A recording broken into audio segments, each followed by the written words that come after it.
And we're live here at Yager Stadium here in Oxford, Ohio. 24,000 expected to be here. It's going to be a fun one. I'm Chase Yance here, alongside Aiden Riggs here on Bearcats Sports Radio. You guys are looking at us right here. This is really cool to see. But again, the Bearcats going into this game 1-1. They beat Townsend the week before, 2 weeks before in their season opener, and then they lost to Pitt last week, a heartbreaker, blowing a 21-point lead late in the game. Aiden, you were there on the call. What did you see in that one? Yeah, it's tough not to talk about how strong they were in the first half. That was one of the best offensive performances we've seen from a UC football team, just really in a half in a long time. They showed consistency on both ends of the ball, whether if it was running the ball, passing it, just consistency everywhere. And then even on the defensive side, they looked really strong. When you get to that second half, completely different story. You couldn't run the ball to save your life. You're having trouble completing any passes, really. Sorsby didn't have any time in the backfield, and the defense truly crumbled. You let up 22 unanswered points, lose that one at the buzzer. You really got to figure out a way to stay consistent today. This is a huge prove-it game for the Bearcats. And the big question mark was the fact that Corey Kiner had 147 yards rushing last week, but he only had 1 carry in the fourth quarter. Yeah, you get 19 carries first 3 quarters. It just doesn't see the ball before. It's a huge question mark. Even Coach Satterfield mentioned, hey, Kiner should have got more carries. He's going to be a big X factor today that we need to look out for. But the Bearcats all around, we need to figure out something, a way to keep that consistency throughout the second half. Don't just give up when you get to the end of the first.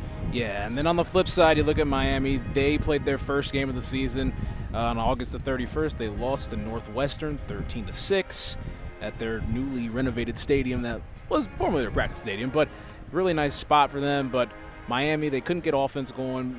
Brett Gabbert threw 2 interceptions. Very tight, low-scoring game against the Northwestern team. Yeah, classic Big Ten West game. Yes. Best way you can put it. 13-6, no offense really on either side. Brett Gabbert, of course, put through the 2 picks. Couldn't get much on the ground game. Will be interesting to see how they can get it going today against the Bearcats defense, because this is a team that was known for their offense last year. Won the MAC, of course, known for that firepower offense. We saw them come into Nippert last year and kind of take over again in that second half. They had some strong defensive play in that second half last year as well, but they really got something to show here too. This is 2 teams that need this win pretty badly. Yes, they are. And again, we mentioned that game from last year. That was the first time Miami won in 16 attempts. They won 31-24 in overtime at Nippert Stadium. Last year, Gabbert had 237 yards, threw for 3 touchdowns, ran for 75 yards. He had a heck of a day. And then a key performance on that one, Xavier Henderson had 12 receptions for 140 yards, just not enough in that one. But again, this is the 128th edition of the Battle for the Victory Bell. The series is tied 60-7. Yeah, this is a big game in terms of the series as a whole. There's some discussion about this isn't going to be happening anymore. Might be our last time here at Yager for a long time, just because Bearcats might not necessarily want to come back to play a MAC school on the road. Doesn't necessarily look great as a Big 12 program to be doing that. They will meet again in 26 downtown at Paycor Stadium. But if you can retain that bell, and let's say this series goes away, that's a huge confidence boost for this program as a whole to know that you have a stronghold of South Ohio. Most definitely. And again, this is also the nation's oldest FBS non-league rivalry and second oldest FBS rivalry overall in college football. We're seeing history here today. Yeah, this will be a special one. 128 games. That's nothing to really scoff at. And it really is impressive that it's 60-7. You can't write that up. You can't write it up any better. To win the full series with this one potentially and take the lead and then can retain that victory bell would be a special one today for the Bearcats for sure. The national anthem's about to play. We'll step off here on Bearcats Sports Radio. It's the Bearcats. It's the Redhawks. Coming up next.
All right, we're back here on Bearcat Sports Radio, the 128th meeting between these two teams, and the Battle of the Victory Bell coming up here shortly. Some keys to the game for this one. Start with Cincinnati. We mentioned Corey Kiner earlier. Running the football and setting the tone, that seems to be a key. Yeah, we mentioned a lot of this entire offense last year was through the ground. You retained your entire offensive line and a majority of your running back room. To not stick with that at times is a little questionable. They got to figure out a way to keep that consistency and continue to just pound the ball and create that offense like you know how to. Yes, you now have Brendan Sorsby in the backfield, who is a much bigger passing threat than you had at any time last year. But you still got to stay to your roots, figure out a way, pound the ball, get that ball advanced, and get something going on offense. And again, Sorsby loves the play action, so if they're able to run the football, it can set up some players down the field, i.e. maybe a guy like Xavier Henderson. Exactly. Xavier Henderson, of course, I believe last week had, 83 yards on 6 receptions. Yeah. He had a great day. You mentioned him last year in the Victory Bell game. He's a true wide receiver one on this team. Yeah. You're going to always find him. A lot of times we're seeing him on the edge outside the hash marks, trying to make that catch on the sidelines. Where do they play them, and where do they play the defense on him? We saw a couple times last week against Pitt, they decided to double team him. Yeah. He left someone like Jamoy Mays open on the side. What do they plan to do against Xavier Henderson, and how do you find him when he's open? And then on the inside, running the slot, the tight end Joe Royer, the Cincinnati kid. Yeah, it's tough not to talk about Joe Royer. You know, he was probably the biggest pickup of the transfer portal outside of Brendan Sorsby for the Bearcats as a whole. Local kid out of Elder. He really had his first, of course, touchdown pass last week. Is caught over the middle, long pass to start off that second half. Really all the offense Bearcats had in that second half was that single touchdown. Miami's going to take the field here. We're going to get things going shortly. But how do you find him over the middle? They're leaving open. How do they play their linebackers in the box? Do you have any chance at Joe Royer maybe taking that fade outside again? Is he cutting across the middle? What do you play him? And look at it, fast start. Cincinnati go off to a fast start in both of these games, but just being able to finish the job and just play a full 60 minutes of football, and however much is needed at that regard. It is very windy. It's very windy. There's our first win one of the day. Keeping our stuff here intact is just putting them under stuff and putting them under computers and all. That's going to be the big theme. I might have to grab more stuff from my backpack here to keep everything down, but got to hold it down up here. Here come the Cats. Yes, sir. Miami will be sporting their white helmets, red jerseys on white pants. Cincinnati will be going black jerseys, actually black helmets, white jerseys and black pants. Okay, the coin toss coming up here shortly. Love the classic tuxedo fit for the Bearcats today. I know. Can't top it. Business as usual. Your Brett Gabbard and Cade McDonald will be out there for the coin toss. Looks like Jamoy Mays, Luke Kandra, Dante Corleone, and Gavin Gerhardt for the Bearcats. Just about 2 minutes away from kickoff. There's a ton of Miami students, presumably Miami students, out there right outside of Yager Stadium. That's a crowd that's standing outside the gate right now. We see a couple sections that are a little bit empty here throughout. You got the band. I'm assuming it's going to go right there. You got 5 over across from us that are completely full. I mean, this is going to be, they're anticipating the biggest crowd that Yager Stadium's ever had. So this is a huge deal to both these schools. We were walking around some of the tailgates pregame. Oh, yeah. Did go and visit one of the frats as well. Gave a quick visit to some friends we had. Yep. But, man, they're ready for this game. It's a big deal on both sides. They really are. I mean, they were out here early in the morning. It's going to be fun to see what happens. I didn't see a signal. I'm not sure what we're doing here based off kicking. Well, we'll see momentarily. It's just a lot going on. There is a lot. There is a lot going on. A lot to take in here. It's hard to train your eyes on the one thing before the ball has been kicked off. We're about 60 seconds away from kick. You know, we talked during this weekly press conference, a lot of talk about special teams for the Bearcats. Yeah. You know, a lot of questions at kicker, so much that Scott Satterfield opened it up for a kicking competition this week. And we were watching pregame. We saw Carter Brown and Nathan Hawks go out there. Hawks was making them from 50-plus. Yep. Carter Brown struggled a little bit. I'm just looking out there. I'm seeing Nathan Hawks walk out on the field, potentially meaning the Bearcats probably going to kick this one off to start it. And Hawks is hanging around there right in the huddle. We'll see if he got the nod to start this one off for the Cats or what happened in pregame discussion. We will see. This stadium is rocking right now. I'm ready for some action. I feel we're shaking a little bit, you know. We're getting loose up here. This is going to be a really fun one to watch. Cincinnati will be kicking this one off. It will be Nathan Hawks. number 96 from Enon, Ohio.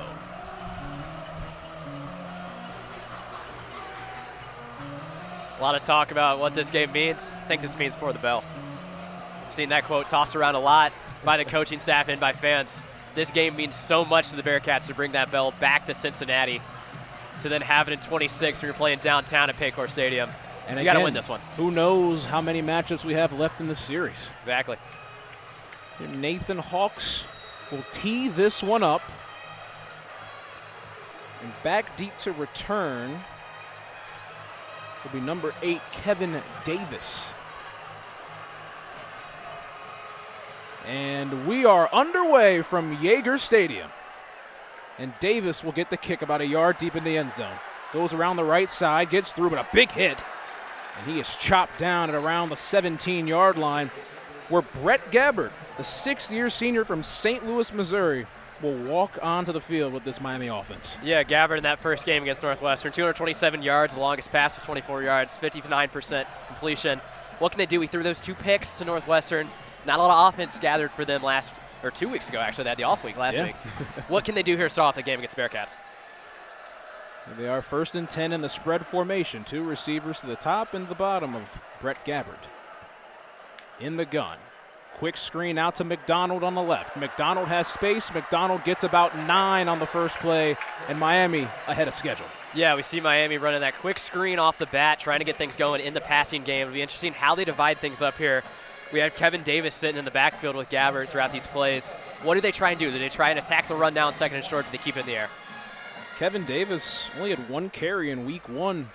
Very versatile player, pass catcher, and does a lot of kick returns, as he just did on that opening kickoff. Spread formation again. Gabbard, the clap, the snap. Quick throw out to McDonald again on the opposite side. McDonald has space. McDonald gets tackled down by number 13, Logan Wilson, but moves the sticks for a first down. Yeah, the Redhawks answered my question very quickly there. Yes, Run the same exact play, flipped around to the other side. Cade McDonald, just easy reception. He had a bunch of room, probably 5 yards off the quickest defender. They were able to get him just after gaining that first down. Bearcats defense having trouble already guarding the pass game. Cade McDonald, the Michigan State transfer, had 8 receptions for 105 yards in week 1. Trips to the left of Gabbard. Tied in on the right, and receiver split down to his left. Here motion back is Kevin Davis. Here a throw from Gabbard. Throws, and it is caught, and breaking to the middle of the field is Javon Tracy. Tracy breaks to the left side. Tracy's off to the races, and he's tackled down by number 11, Jake Golday. On the plus side of the field, Miami gets up to the 30, and they are in business. That was an amazing move by Tracy in the middle of the field. Caught it right in between 2 linebackers, able to juke Jared Bartley. Had him lean into the left, able to went right back to his right, went right back around him, able to break off a few tackles. Huge gain for the Redhawks. Bearcats in trouble quickly here. Miami, quick game passing and letting the playmakers make plays after the catch. Here it is, 1st and 10. 2 tight ends and 2 receivers split to the right. Gabbard in the gun. Here he'll give it off to Dylan Dowling, and Dowling with tough running gains 8 on the play. Interesting play there with Dylan Dowling in the backfield. I've got him listed as a wide receiver on my chart. I didn't know how many rushes he got last week, but we're seeing them motion it through. We're going to have Keon Mosey, the leading rusher last week, or 2 weeks ago for the Redhawks. I got to remember that, a bye week. I keep going off last week. Week 2 buys are interesting. Week 2 buys is really weird. This is goofy scheduling this year with 2 bye weeks. Definitely. But huge gain on that first down, right on the edge of the red zone here for the Redhawks. Miami and 2 receivers set to the bottom and 1 up top to the right. 3 receivers, and they motion down. Officials holding for a substitution. Miami's going to have to force a timeout on this one. They'll have to burn one early in this one. Like that late substitution by Miami caused UC to be able to motion their guys, bring a couple in, cause some confusion on Miami's end. Just trying to avoid that loss of 5 yards on that. Yeah, this first couple plays, Miami has gotten the ball to their playmakers, and the playmakers have made plays. Yeah, I mean, they knew what to attack the Bearcats with, and that was the pass game. The pass game was where we really showed in that second half we're not as strong in guarding it. They still come out here playing that 3-3-5 for the Bearcats. You're playing 3 up front, 3 in the middle, 5 dropping back. A lot of man-to-man here on the edges. We'll see how they play that here just on the edge of the red zone. I'm not going to be surprised if they just had to air that one again, once again. Chuck Martin, the head coach of the Redhawks, putting some emphasis on this one. Pat Welsh, the offensive coordinator, having his stake in this claim. Here will be 2nd down and 2 on the 22 of Cincinnati. 2 receivers down to Gabbert's right. Tight end and a wing. Here's the give to Mosey. Mosey around the left side and is pushed out of bounds. It's like Jaquan Sanks. That was great defense by Jaquan Sanks, the true freshman that's gotten the nod in these first 3 games. Also great move by Jordan Young, the cornerback on that far side, able to push him just out of bounds, just short of the first down marker. 3rd and short for the Redhawks. In Miami with a substitution package. Looks like they're sending out an extra offensive lineman. That would be number 51, Eric Smith. It'll be 3rd and about 6-7 inches. This set they have is just asking for a QB sneak here off the bat. And Gabbert is under center. Gabbert, play action fake, steps out to his right, throws it up in the middle of the end zone. It's intercepted! It looked like that was Derek Canteen. And a huge stop for Cincinnati. We saw Derek Canteen all last week roaming that back line, trying to read the defense. We saw in that first half against Eli Holstein of Pitt. The Bearcats were able to get in his head, read his passes very easily. That ball was just thrown up by Brett Gabbert into the end zone. Canteen able to come down with it. Huge turnover in the Bearcats' favor. Canteen played for Virginia Tech last year, and he had 6 interceptions in his freshman season in 2020. He's got a nose for the football, but makes a huge stop on that one and swings any sort of momentum over to the UC sideline. Now Cincinnati, we're going to do a little shuffle here. Cincinnati on offense led by quarterback Brendan Sorsby. Sorsby, 681 yards, 5 touchdowns, and an interception in his first 2 games as a Bearcat. Here they're in the gun. 2 receivers to both sides. Play fake, throws, caught, hitch. Xavier Henderson has it, and Henderson gets thrown around but gets enough for a first down. We talked about it pregame. Xavier Henderson could be an X factor on this offense for the Bearcats. But with that easy reception there, able to bounce off the defender, come back, take the curl back around the defender, get the first down easily. Here's Cincinnati with 2 receivers to the left of Sorsby. Looks like that's Francis Sherman right next to Sorsby, and behind him is Evan Pryor. Evan Pryor gets the carry. Evan Pryor has space, and Pryor with a nice run gains about 6 on the play. Yeah, Evan Pryor definitely known for that long run he had against Towson so far this year to get straight first play. Was that the first play of the second half? I can't even remember. Yeah, first play of the second half. I remember it was early in the second half. Yeah. He took it straight from the house from the Cincinnati 20-yard line all the way in. And he didn't get a ton of carries last week, of course. Sort of in that second half, he got a couple. Yep. But, of course, they took it out of Corey Kiner's hands. It'll be interesting to see how they play that. It definitely will be. Corey Kiner is in the game, and he is right behind Sorsby. The trips to the left, and Joe Royer as a wing to the right. Sorsby, the clap, the snap, gives it off to Corey Kiner to the right side. Kiner bounced it around. Kiner's got a first down. Kiner's got a little bit more and gets up to around the 46-yard line. Move the 6 for Cincinnati. Corey Kiner, he's one of the most powerful backs you have in the NCAA football. I mean, it's not a lie to say he might be top 5 in the nation when it comes to all-around backs. Bounces off defenders so easily. He's so powerful when he's driving down the field. Big first down there for the Bearcats. They're going to go in. The vision of Corey Kiner and explosiveness, 2 things that set him apart from most backs in the country. Here, 1st and 10. 2 receivers to the bottom for Sorsby and 1 up top. Francis Sherman as a wing. Corey Kiner directly behind Sorsby. Play action for Sorsby. Rolls out, looking for the shot play. Throws over the middle, and it's to no one. It's incomplete. The pass looked like it was intended for Xavier Henderson or Aaron Turner. It was in between. Yeah, that landed right at the feet of Aaron Turner. It looked like he might have overshot, as you said, Xavier Henderson on that one. Trying to go across the middle. Had a little bit of opening room there, just couldn't quite fit it in there. 2nd and long here for the Cats. Interesting what they do. Here's Cincinnati on their own 47, trying to get across to the plus side of the field. The same formation, but Joe Royer is the wing onto the left. Sorsby gets the snap, hands off to Corey Kiner. Kiner gets off of contact, still up on his feet, And he gets tackled ultimately. Looked like that was number 29, Silas Walters, on the tackle. Yeah, there's Corey Kiner once again, just taking a hit in the backfield, still finding a way to get positive yardage. Does not have a negative rush on the year. He's been touched in the backfield, it seems like every other rush he gets. It's just amazing how he bounces off defenders. Corey Kiner now with 29 carries in 3 games, 2 and some change if you would. It's going to be 3rd down and 6 on the plus side of the field, the 49-yard line. Evan Pryor in the game. 2 receivers to both sides of Sorsby. Sorsby checks an audible. There's 7 on the play clock. We're down to 4. Sorsby gets the snap. 3-step drop. Looking, throws, and it's incomplete behind Joe Royer. And in coverage on that play was Eli Blakely. You described that perfectly. Tight coverage there on Joe Royer. He might have had a little bit of space if that ball was in front of him. It was thrown just behind him. Couldn't make a play on it. Bearcats going to be forced to punt. Eli Blakely in week 1 had 9 tackles, a redshirt junior from Louisville, Kentucky, your area. There you go. I believe he went to Emmanuel High School, Yeah. just down the road from me at St. Xavier. Couple of Louisville natives here on this Miami Redhawks team. Louisville natives, former Louisville players on the Cincinnati side of things. Former Louisville coach as well. There you go. And Scott Satterfield, his 2nd year with the Bearcats. Mason Fletcher will punt this one away, but the whistle will be blown. Get delay a game. Going to be on the Bearcats. You know, we mentioned this pregame.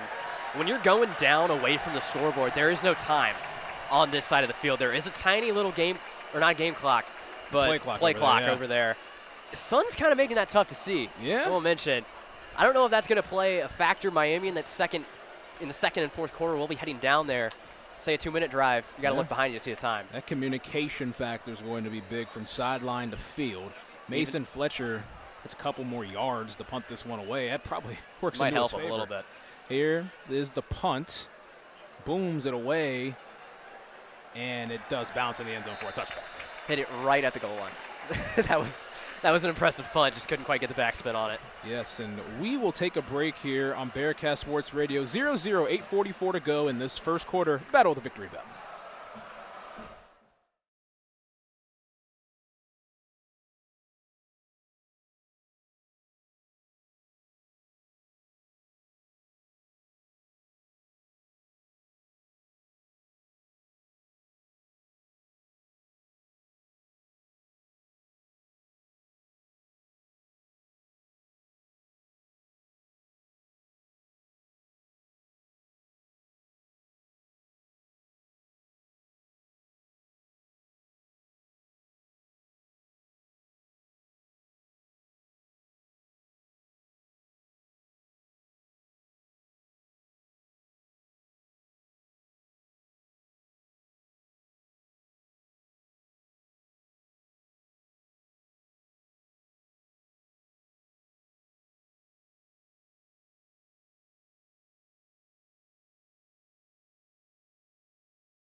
We are back here on Bearcats Sports Radio. Miami will take over at their own 20. It will be first down and 10.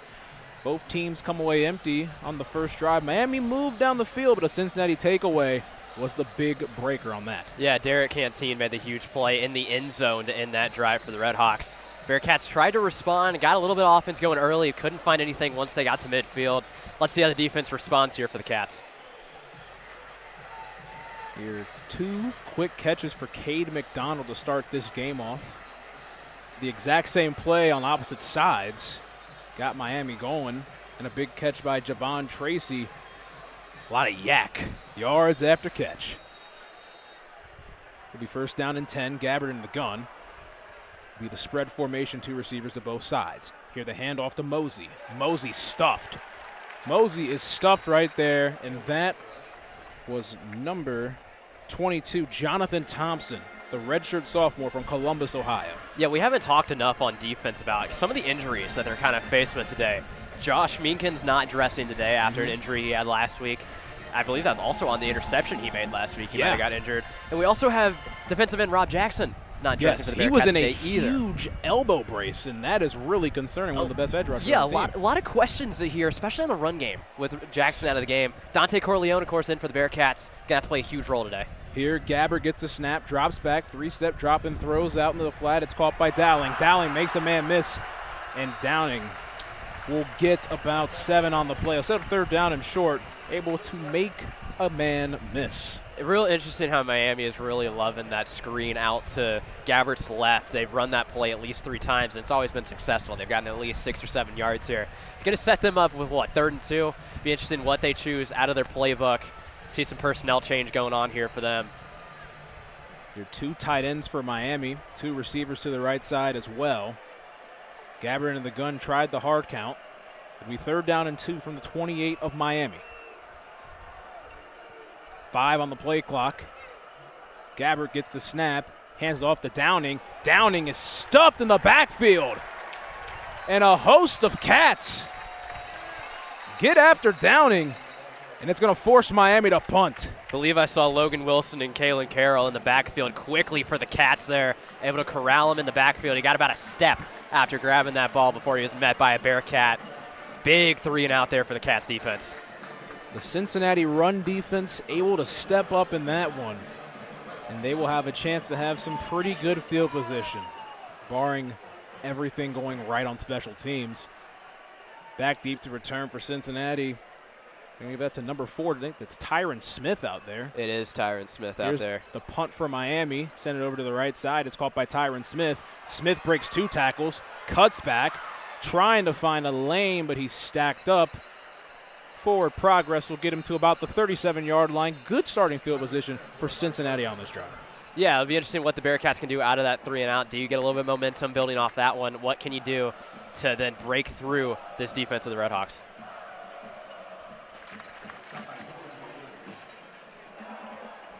Again, we just want to appreciate this crowd out here. There's a whole lot of red. It is a lot of red, but I'm also seeing a lot of black. You got to mention it. The UC fans, you can point them out with all the black they're wearing. Brought the band.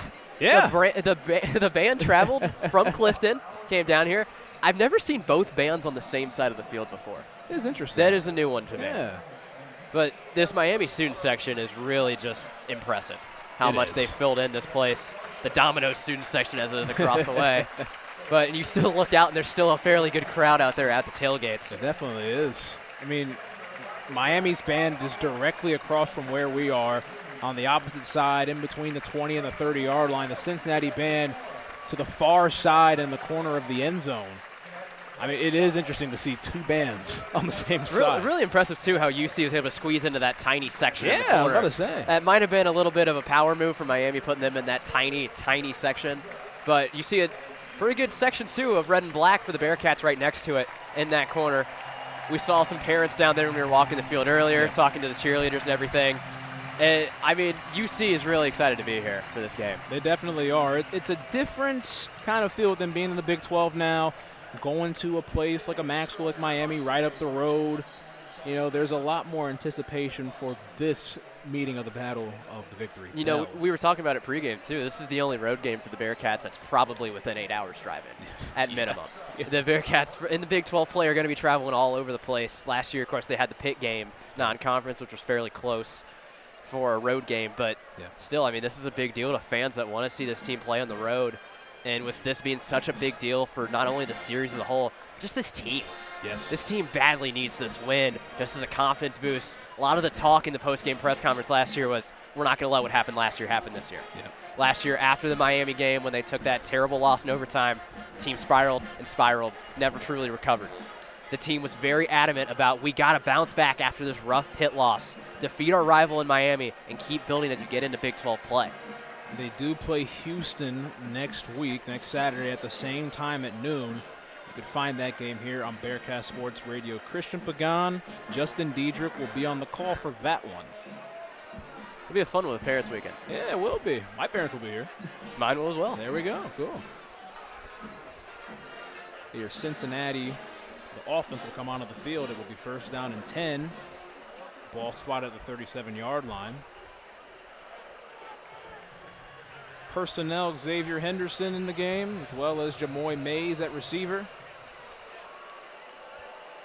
Aaron Turner here in the gun is Sorsby with Kiner to his left. Play fake, Sorsby drops back. Longer developing play and out of reach for number 4, Tyron Smith. Pass is incomplete. Tyron Smith had a little bit of space there off his defender. The pass was just, as you mentioned, overthrown out of his range. Bearcats early trying to run that play action, trying to get something going quick. The longer developing plays, it works with the run game, but we'll see if Cincinnati can try to establish themselves at the line of scrimmage. It will be second down and 10. Francis Sherman directly behind Sorsby. It's like a shotgun eye right now. That's an interesting lineup they've got out here now. They're not motioning him or anything like that. This is really interesting. 2 receivers to the right, 1 to the left. Counter play, and actually it's Sorsby that takes it. It looked like it was a blown-up play. Sorsby does get positive yards on that, only 2. It'll be third and 8, pretty long. Yeah, as you mentioned, I think the best way to describe that is a blown-up play, kind of miscommunication possibly from both sides. Sorsby was going to hand it off to Kiner in the backfield. Sherman, it looked like, was that lead runner trying to work as almost a fullback, trying to clear the lane some way, and Sorsby took it on his own. He mentioned not wanting to take many big hits after some that he took against Pittsburgh. Interesting to see him take it on that one. Looked odd from the start. Be third down and 8. From Cincinnati's 39, motion across is Royer. 3 receivers to the left, 1 to the right. Flip-flop that. Here's Sorsby standing in the pocket, throws, caught by Xavier Henderson on the Miami sideline. Enough for a first down. Move the sticks for Cincinnati. There's Xavier Henderson right when you need him, using this big frame to bounce off the defender, make some room himself with his arms, able to corral that one, get the easy first down. Sorsby took a big hit on that one as well. He did. Stood in the pocket for a very long time there. In coverage for Miami was Rayon Schrader. College Football News freshman All-American last year. Had 13 passes defended and 57 tackles as a freshman. Whew. First down and 10. Here's Sorsby in the gun. Play action. Roll out. Looks. Throws over the middle. It's caught by Joe Royer. The security blanket. Gets up to the 35-yard line. And Cincinnati once again moving the sticks. Love the security blanket call on that one. Joe Royer is working right as that. He's always going to be over there in the middle when Sorsby needs him. Able to create that clearance there on that one. Easy first down for Sorsby. Had a little bit more time in the pocket on that one too. Got to keep an eye on this offensive line. Of course, they were ranked top 5 nationally last year. Retained most of the starters. All-American Luke Condra on that line. How are they going to hold up against this MAC rush? Cincinnati in business here at the 35-yard line of Miami. It's first down and 10. Here's a motion for Barry Jackson Jr., but pitched out to Chance Williams. Chance Williams trying to get up and gets only about a yard to the right side. Was tackled there by number 20, Adam Trick from Dayton, Ohio. You know, Adam Trick made the play on that one, and the Bearcats are kind of going with their trick plays on this one. Might have been a little bit of bust on that one as well when Sorsby faked the handoff to the wrong side and then had to make the quick pitch over to Williams. I don't really know what's going on between Sorsby and the running backs, if it's just miscommunication on their part or what it really is, but we got to keep an eye on that second and long here. They need to be on the same page going forward. Second down and 10 from the 35-yard line. Play action to Sorsby's weak side. Sorsby throws the shot down the field for Aaron Turner, and incomplete off the hands of Turner in coverage. Look, that was number 29, Silas Walters, making a play. Yeah, a lot of talk this whole year has been the Bearcats with explosive plays. We mentioned a lot. We saw it last week against Pittsburgh. A couple touchdowns came on 20-plus yard completions. Bearcats not been afraid to take it so far there. That was going for a 35-yard touchdown pass to Smith. 3rd and long for the Cats. Cincinnati up to the line of scrimmage quick. Bunches set to the left. Henderson, Tony Johnson, Tyron Smith down below. Joe Royer as a tight end. Sorsby drops back, steps to his left, gets out of the pocket, stumbles, and is sacked. The flag is down on the field. I'm going to be shocked if that flag isn't a holding against the Bearcats. It looks like it is going to be that. It will be. Be interesting what the Redhawks decide to do here. Do they accept it and take that 10-yard penalty, or do they just decline it? They're just going to decline it. Yep. This will be an interesting part of the field for Cincinnati to be on. It's going to be 4th down from the Miami 37-yard line. They are sending out the kicking unit, and it looks like that's Nathan Hawks. That is, in fact, Nathan Hawks. We saw him hit from about this range during warm-ups here, just on the M logo. Mason Fletcher motioning now, trying to figure out things on this line. Bearcats, I think, are going to end up maybe taking a timeout on this one, but play clock has not started yet, so they do have time. Miami also had someone underneath the goalpost for there for a second. A lot of miscommunication here on the Bearcats special teams. Cade McDonald on that. 55 yards away, Nathan Hawks will attempt this one. Snap, hold, kick. Hawks has enough leg. And he drills it. Boom. Nathan Hawks, the former Division III kicker from Wittenberg University, drills it from 55 out. Look at that. Questions in the kicking room coming into this week, and Nathan Hawks comes on immediately and is like, I got this one. You don't even got to worry about it the rest of the year. It comes out, makes a 55-yarder in the opening quarter against your rivals. Huge boost to the Bearcats to get on the board here. From the Hawks' nest with ease. Wow. Cincinnati takes a 3-0 lead with 3:27 to go in this first quarter. We'll take a breather ourselves on Bearcat Sports Radio.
Back here at Yager Stadium, Cincinnati took a 3-0 lead off to a 55-yard field goal from Nathan Hawks.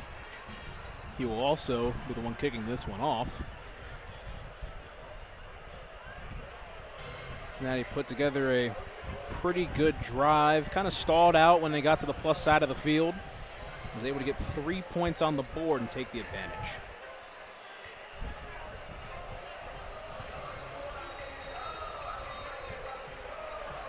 Both sides of this stadium, very close to capacity. There's so much red, so much black, so much white. Colors. Nathan Hawks. I got accused of wearing a Miami Redhawks red tie earlier today. Much. I mean, they were being too much with that one. Nathan Hawks sends it away. It's a touchback. Miami will get it at 25-yard line. but extracurriculars there going on from Brian Sims of the Bearcats with a couple Redhawks right on their sideline. You know, it is a rivalry game. Non-conference rivalry game. Stuff gets chippy. And the Miami offense will take the field. Cincinnati was able to come away with a turnover on the first drive and stood pat on that last one on a 3rd and short run that was stopped in the backfield by a host of Cats. It'll be 1st down and 10. 3 receivers to the left of Gabbert. Gives it off to Mosey. Mosey gets around 4. He was pushed up by a Bearcat defender on that one. Don't know if that was Eric Phillips that corralled him in the backfield. It's kind of tough to see that number on that player with the jersey crunched up. Looks like number 98 for the Cats. I don't know if you have him on your board. The tackle was finished off by Jack Dingle. They're rotating a couple different guys for Cincinnati out there. A lot of questions with the injuries. 2nd and 6 from the 29 of Miami. In the gun's Gabbert. 3-step drop. Throws out again into the flat. And losing a couple yards on that one. The catch was made by Kevin Davis. Loses 1 on that. It'll be 3rd down and 7. Yeah, another 3rd and long coming here for the Redhawks. Bearcats defense really starting to step up, playing that screen pass really well now. See if they can keep that up. What do the Redhawks go here in this empty set? Your big Dante Corleone subs onto the field. Brett Gabbert in the gun, 5 wide, 3 to the right, 2 to the left. Here's the snap, drops back, Gabbert over the middle, high point catch, and it's caught by number 89, Jack Coldiron. Yeah, we mentioned on this Bearcat defense, there's a lot of holes in that secondary, and we're really seeing it there. Middle of the field, you got to have someone open in that. You're kind of pushing 2 to the side, covering that slot guy. You got to watch for that guy coming across the middle. A lot of holes they got to fill here in the secondary. Coldiron missed 13 games last year with a knee injury. He had 2 catches for 20 yards in week 1, 2022. Had 24 catches for 286 yards and a touchdown. Same formation for Miami, the empty set for Gabbert. Gabbert drops back, 3-step drop. He'll take the long ball. 1-on-1, looking for Cade McDonald. Oh my goodness, what a catch! Cade McDonald over top of Derek Canteen. Head tap Moss, I don't know. Well, we saw Canteen get that one in the first half. He's not coming down to that one. McDonald goes right up over top of him. Spinning grab almost in the air to bring that down. Holds onto it as he hits the ground. Huge chunk play there for the Redhawks. Great catch, but a beautiful ball for Brett Gabbert, who had all the time in the world to have that pinpoint accuracy. Wow.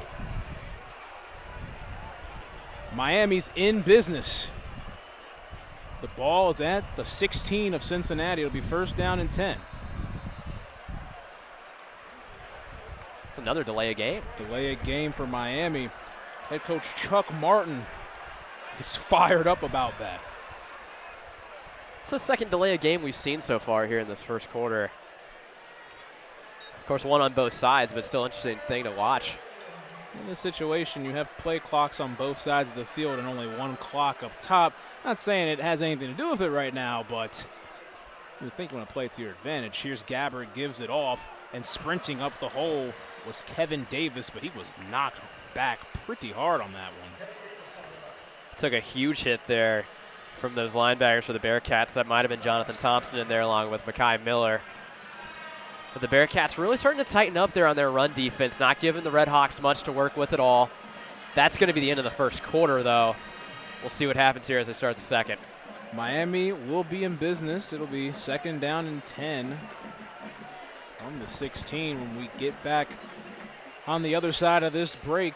The end of the first quarter, Cincinnati up 3-0 over the Miami, Ohio Redhawks. We'll be back here on Bearcat Sports Radio momentarily.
We are back here on Bearcat Sports Radio, the start of the second quarter.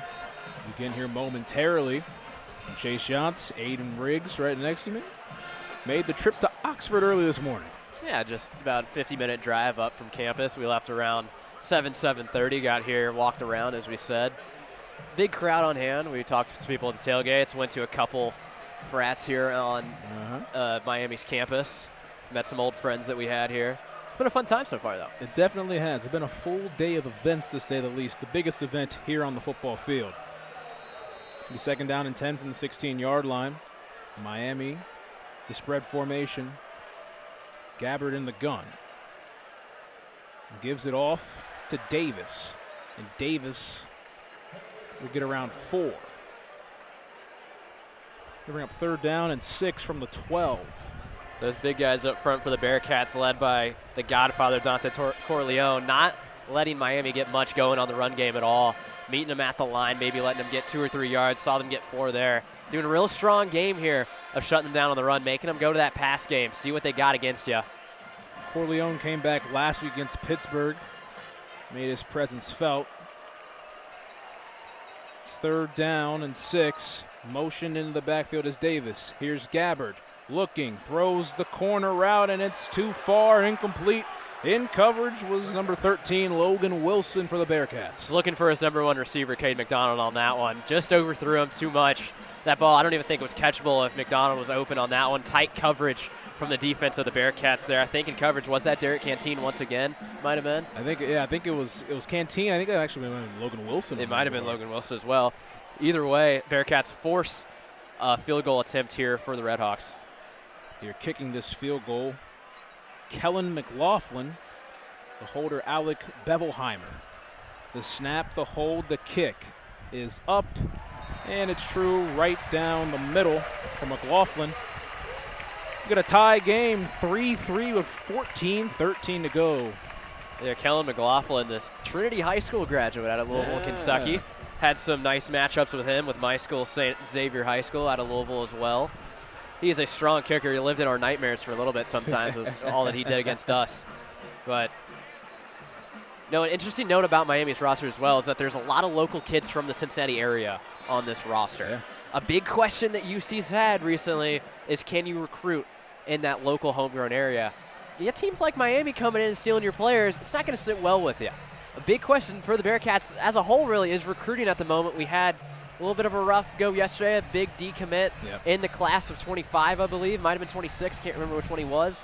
But the Bearcats really, they got to find a way to get a stronghold at home, not let these other programs in the area take your players away from you. You got teams from here in Ohio, from out of state that are coming into that 513 area code and taking some of the best from there. McLaughlin will be kicking this one away. And booms it. It will be over the head of Logan Wilson for a touchback. Cincinnati will start their own 25-yard line. They got a field goal on their last drive. Got the confidence from Nathan Hawks right there. The Bearcats moved down the field methodically, but spiraled a little bit on the plus side. Yeah, we talked about the big key to the game being you just got to finish. Yeah. Can the Bearcats find a way to finish these drives that take them all the way down the field to the red zone? You got to find a way to punch that in, get 7 on the board. You're tied 3-3 with your rival, who you really are looking down on. You got to find a way to get ahead in this game and hold on to that lead. Trips to Sorsby's left, play fake, throws out to the right. It's caught by Xavier Henderson. Henderson tries to get some yards after catch. Good enough for a first down. Call it 12 on the game. With that, that was a perfect move by Xavier Henderson. Caught that on his left side, cut right back to that right. We've seen him do that move all day. Able to swing around his defender, get that extra couple yards. Huge first down for the Bearcats, get things going. The Bearcats in the huddle. 2 tight ends on the field. Jamoy Mays and Xavier Henderson split to the left. Joe Royer right next to Sorsby in the backfield off to his right. Corey Kiner gets the give. Kiner stiff arms a man, trying to get a couple extra yards. He does. Gets about 3. Well, he was stocked up at the line of scrimmage, but Kiner was able to get low and army crawl. Yeah, Kiner using his power to really push through there. An interesting note I just figured out on this Bearcats offensive line. Playing right tackle right now is DeAndre Buford. The backup right guard for the Bearcats is in the game. Got to keep an eye out on that right side. We've seen a lot of pressure get to Sorsby so far. There was a little bit of questions with Philip Wider so far coming into the year, whether he'd be ready, and we've seen them go in and out. Keep an eye on that right side, though, for the Cats. 2nd down and 7 from the 40. Gives it off to Kiner again. Actually a play fake, and it's thrown and incomplete. The pass is intended for Jamoy Mays in coverage. Rayon Schrader. Very tight coverage there from Schrader of the Redhawks. I'm going to break up that pass to Mays that was intended across the middle. 3rd and a little bit long here for the Cats. What do you go to? Do you try and air it out a little bit, go for another explosive play, try and get that quick gain, possibly to Joe Royer across the middle? What do you do here? Here, Yeager gets loud. It will be 3rd down. It'll be trips to the right of Sorsby. Kiner off to his right hip as well. Xavier Henderson split out to the left. Play clock at 9. Sorsby quick screen out to Tyron Smith. Tyron Smith trying to cut across the field, and he's stocked up. Miami snuffed that one out, but Ty Wise was the one to get to him. 2nd team All-MAC last season. 122 tackles and 8 sacks last season.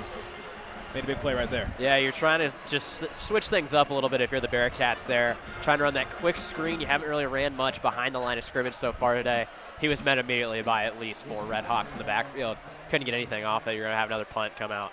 That play lost 3 yards on that one and brings out Mason Fletcher, who will send this one away to Cade McDonald, standing at his 13-yard line and almost making a tackle right there. It was the Bearcats, but then they get back to it and make the play. Aaron Turner on that one.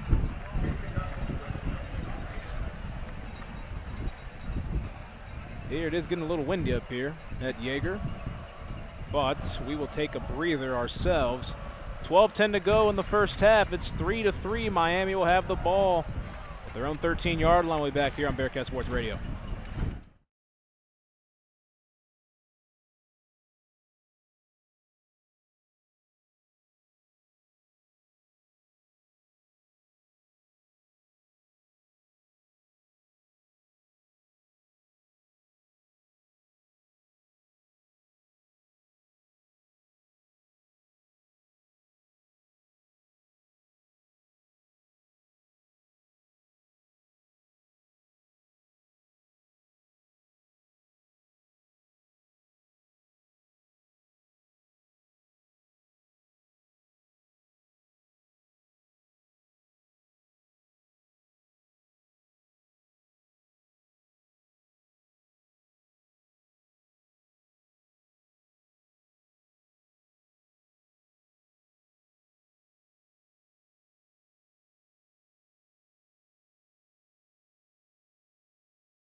We are back here on Bearcat Sports Radio. 3-3 is the score. 12:10 to go in the second quarter. Miami will have it at their own 13-yard line. Will be first down and 10. We mentioned it in the break, but this game is really resembling that Miami Northwestern game where no offense can really get anything going. Be interesting to see in this rest of the second quarter and then into the second half what happens. Gabbert gives it off to Mosey. Mosey does not get much on that one. We got 1 on that. And Jaquan Sanks, who's playing took the free high safety role, came down and made a good play on that one. Only gain of 1. Yeah, interesting corral kind of a Bearcats up front for him.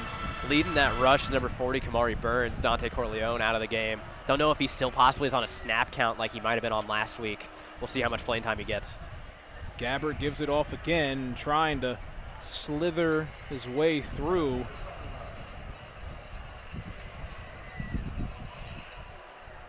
Like that was number 8, Kevin Davis. Miami just rotates running backs left and right, so got to keep your head on a swivel to find these guys. Both teams here are just rotating people in and out, it seems like every other play. It's tough to keep track of them. I'm having to look very closely. It's a gain of 5 on that play. It's 3rd down and 4 from the 19. Gabbert's in the empty set. 3 receivers to his right, 2 to his left. 8 on the play clock. The clap, the snap, the drop back for Gabbert. Gabbert flushed out to his right, trying to throw it up, and it's incomplete. Cincinnati able to make a play on that one. Jared Bartlett getting back there. A little bit more pressure than we've really seen so far from the Bearcats on that one. They showed 4, only rushed 3 at the beginning. Once Gabbard got out of the pocket, we saw the fourth come in, go after him in that side just to his right, able to get the ball away, avoid the true trouble of getting sacked in the red zone. But nonetheless, the Bearcats force another point. Bevelheimer will punt. He's standing at his own 5. Tyron Smith standing at the 30 of Cincinnati. Here, raunchy snap, and it's fumbled, and Cincinnati picks it up and falls on it at the 3-yard line. The Bearcats with a big play. It's number 18 for the Bearcats. I'm not sure who that was, but we just saw the fumble of the snap by the punter. It was Eric Belvenheim. Bearcats quick to get on top of that. There was 2 cats in the area. Number 18, it looks like that was Marcavius Sabor. Made a great play on that one. Huge break in the Bearcats' favor on that one. Wow. Bearcats are going to have the ball within the 5-yard line of the Redhawks. You mentioned you wanted to see a touchdown. This is going to be the best chance the Cats are going to have. It will be first down and goal from the 3-yard line for Cincinnati. In the gun is Sorsby. Right next to him is Corey Kiner, who's looking for his first touchdown of the season. Sorsby, play fake, throws, caught, Joe Royer for the touchdown, Cincinnati. Joe Royer, we saw him get his first last year against the Pitt Panthers. Gets his second one, the homegrown kid from Elder gets himself on the board here in the battle for the victory bell.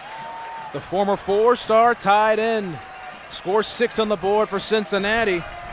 1 play, 3 yards, touchdown.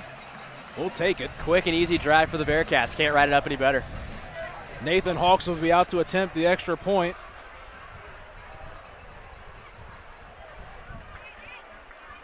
Cincinnati with a huge break right there. Able to capitalize. Snap, hold, kick, up, and it is good. 10-3 is your score. 10:37 to go in the first half. Wow, things changed really quick. Yeah, that was I don't even know how to describe that real change of possession there. Bearcats with a huge break on special teams. You know, a big question so far for the Bearcats has been special team issues. Had so many missed kicks so far through these first 2 teams. Couple of muffed punts that have gone in the opposite direction. Does that spark something for the special teams? Little miscue on the other side. What do you build off that if you are the special teams? It's going to get a lot of work today, theoretically. Can you do something? It starts to build something, build momentum, make something out of it. It's the third phase of the game that a lot of people don't talk about. You know, it's just kicking and being able to get down the field and make routine plays. But when you mess up in special teams or when you make a huge play in special teams, it's looked at under a microscope pretty largely. It's a big deal. I mean, it's just not given enough attention to, and it can make or break a team. We saw last week, you theoretically could make the argument that lost the game was that missed field goal at the end of the second half. Pitt then scored on it. You lose the game by 1 point. Yeah.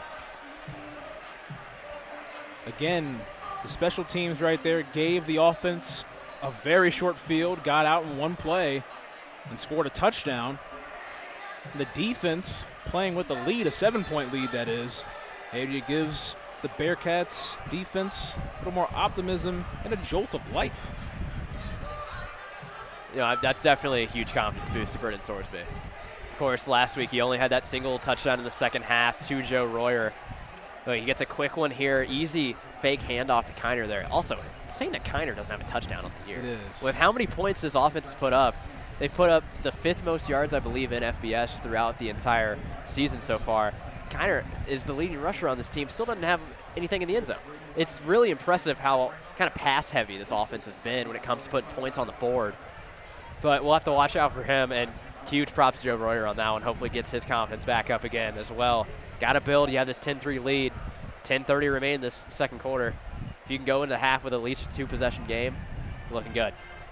Yeah, Cincinnati, I mean, they were one of the best run teams in the nation last year. They were inside the top 10. They returned the entire offensive line. Corey Kiner, transfers in Chance Williams and Evan Pryor. Got explosive guys back there, bell cow backs. But the throwing, the passing game for Cincinnati has been a huge staple in the first 3 games, like you mentioned, Aiden. Yeah, a real transition to this offense. The play calling compared to last year has been very more dynamic, very more going in and out, changing what you're looking at. Last year was a lot of You know on first down it's probably going to be a run. Second down, if it's not a run, it's going to be a short pass over the middle. Yep. Third down, they're going to air it out and hope for the best. Predictable. This year, it's not really been that at all. And it's just been very dynamic's the best way I can put it. Yeah. It's really just been in and out with different play calls, different formations. Love seeing the kind of diverse play calling that they brought in this year. Brad Glenn, the offensive coordinator, changing things up. Here it'll be returned by Davis. Getting through and gets up to about the 20-yard line, but he gets stacked up. That was Kai Stokes back there who made the play. There's those special teams. Maybe a possible spark off of that last big miscue for the Redhawks. Are they building something up there? They were really hyped making that tackle there. The energy and momentum is looming large for Cincinnati, as the band is playing down the drive. It'll be first down and 10 with 10:30 to go in this first half. Ball at the 20-yard line for the Redhawks. Gabbard in the gun, bunch set to the far right, one receiver down to the left. Here, a chest pass over to Kevin Davis, and Davis only gets one on the play. A little quick pitch on that one, still trying to work it outside. We've seen the Redhawks a lot try and work it more east to west, trying to advance the ball forward, not taking many deep shots except for that one, of course, to Cade McDonald. And just seeing how they continue to do that. Do they stick with going from kind of east to west, trying to have the holes open up themselves, or they just try and pinpoint it in and find a way to make some yards? Here will be second down and 9 from the 21-yard line. Redhawks in the spread. Here's Gabbert. Three-step drop. Steps out to his left. Tries the run, and he's tackled down. Jared Bartlett, technically a sack on that one. The West Virginia transfer. Brother of former Steelers defensive tackle Stephon Tuitt. Yeah, Jared Bartlett, he's had a lot of chances so far to get his name in the scorebook. One of the leading tacklers for the Bearcats so far in the year. Really making his presence known there. Was that his first sack on the year? Do you have that written down by chance? I couldn't remember if he has one or not. Well, he had one in the first game of the season, I believe. But he's been really adamant about getting himself involved in that pass rush and getting in the backfield to disrupt the offense they're playing against. Gabbert's in the gun, 3 to his right, 2 down to his left. It's third down 11 from the 19. Play clock winding down. Miami just gets it off, but actually it's blown. Called timeout for Chuck Martin. Miami had some issues in the first quarter. Getting close to a couple delay of game calls, but they had to burn a timeout there. Yeah, I mean, I mentioned it earlier. Delay of game has been playing a part in this game so far. Yeah, the one against the Bearcats, one against the Redhawks. Having burn another timeout there are the Redhawks. You know, it's not as big of a deal here in this first half. Yep. Of course, not as much crunch time. But I do think it makes a big difference which way you are going in this field when it gets to the fourth quarter. The Redhawks are going to be going at the side of their Athletic Performance Center, which does not have a game clock on it anywhere. The only game clock we have will be at their backs at the scoreboard in the south end, where the Bearcats will be attacking in that fourth quarter. I think it's going to play a big difference here if we got a tight game. Communication is key in those situations. Third down and 11. Same formation. Gabbert and empty. Three-step drop. Gabbert throws over the middle. The pass is caught. And on the run across the Miami Redhawks M logo, it's a first down. It was caught by Kevin Davis. That ball almost looked like it was thrown into triple coverage. And he still was able to come down with that one. Amazing throw from Gabbert. Putting it across the middle. Huge gain for the Redhawks. They get into Bearcat territory. Gain of 35 right there for Miami. Brett Gabbert has been throwing the football around the yard. 152 passing yards on the day. Miami not wasting any time in the spread formation. They're going to give it off to Mosey. Mosey has space. Mosey able to get about 6 on the play. Mosey had some shades of Corey Kiner on that one. Took the hit hard after getting about 3 yards. Somehow stayed on his feet. Yeah. And able to just push forward for an extra 3. Good start to this first down, or off that first down for the Redhawks. There's some substitutions for both teams. Be second down and 4 at the 40 of Cincinnati. 2 receivers To Gabbard's left, the wing to the left as well. One receiver split wide. Running back on the left hip. Play fake. Gabbard is taken down. And that's number 97, Eric Phillips, the Cincinnati kid from Coleraine High School. Eric Phillips made the huge sack to stop the two-point conversion last week against Pittsburgh. Able to get in the backfield, fought off two linemen on that one to make that sack. Able to just bring him down, almost a borderline horse collar tackle as well on that one. You got to watch out for that, taking down the quarterback. But a huge sack gives some momentum to the Bearcats defense. Try and keep him here on this 3rd and long.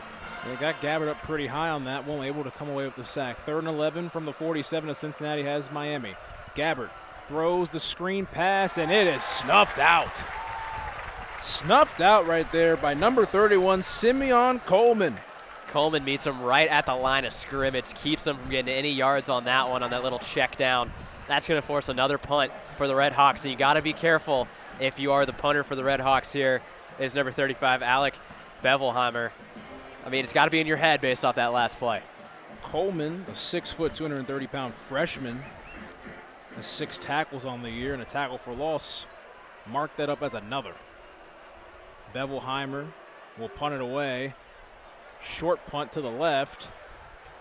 Gracious bounce for Miami. And pins the Bearcats offense at the 5-yard line. Really intrigued by Dante Corleone being out there on that punt.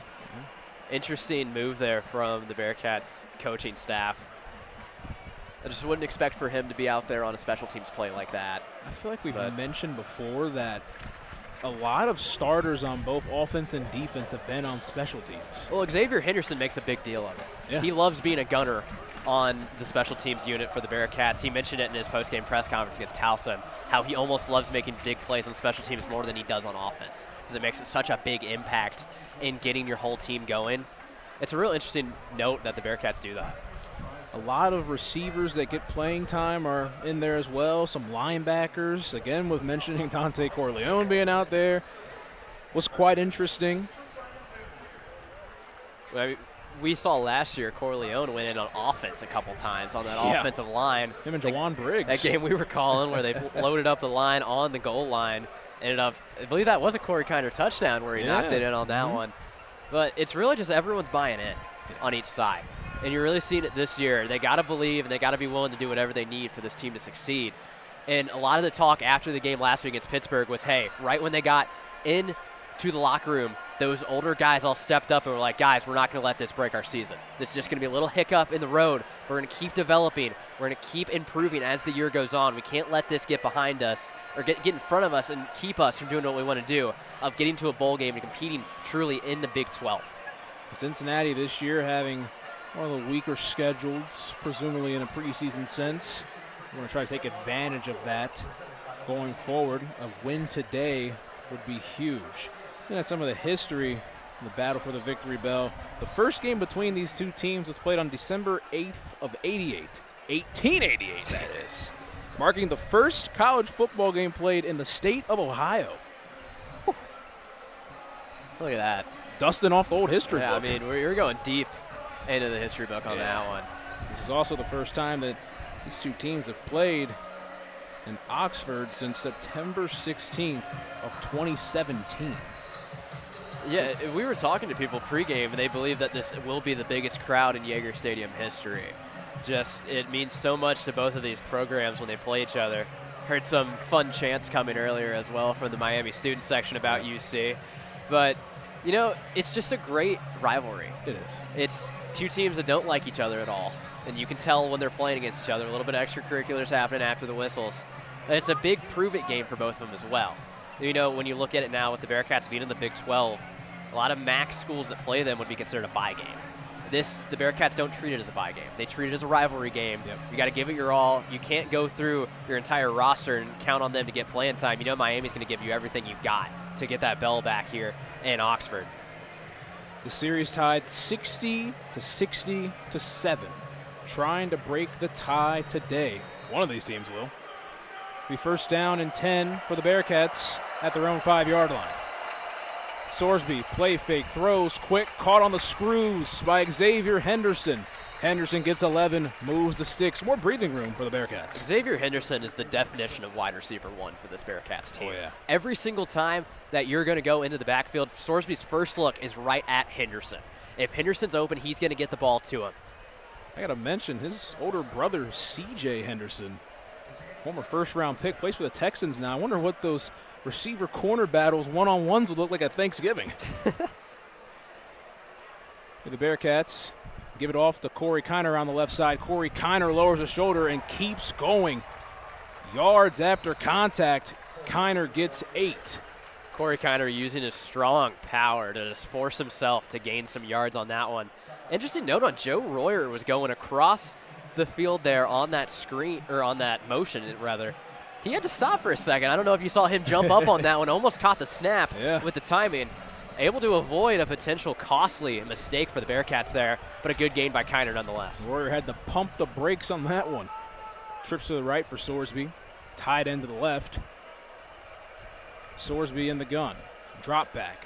Looking. Steps up in the pocket. Gets by a man. Carries a couple people. Gets just enough for a first down. Yeah, Sorsby took it into his own hands on that one. Knew he was going to have to make a couple plays tonight based off the rush that this Maction-style team that the Redhawks are putting out there.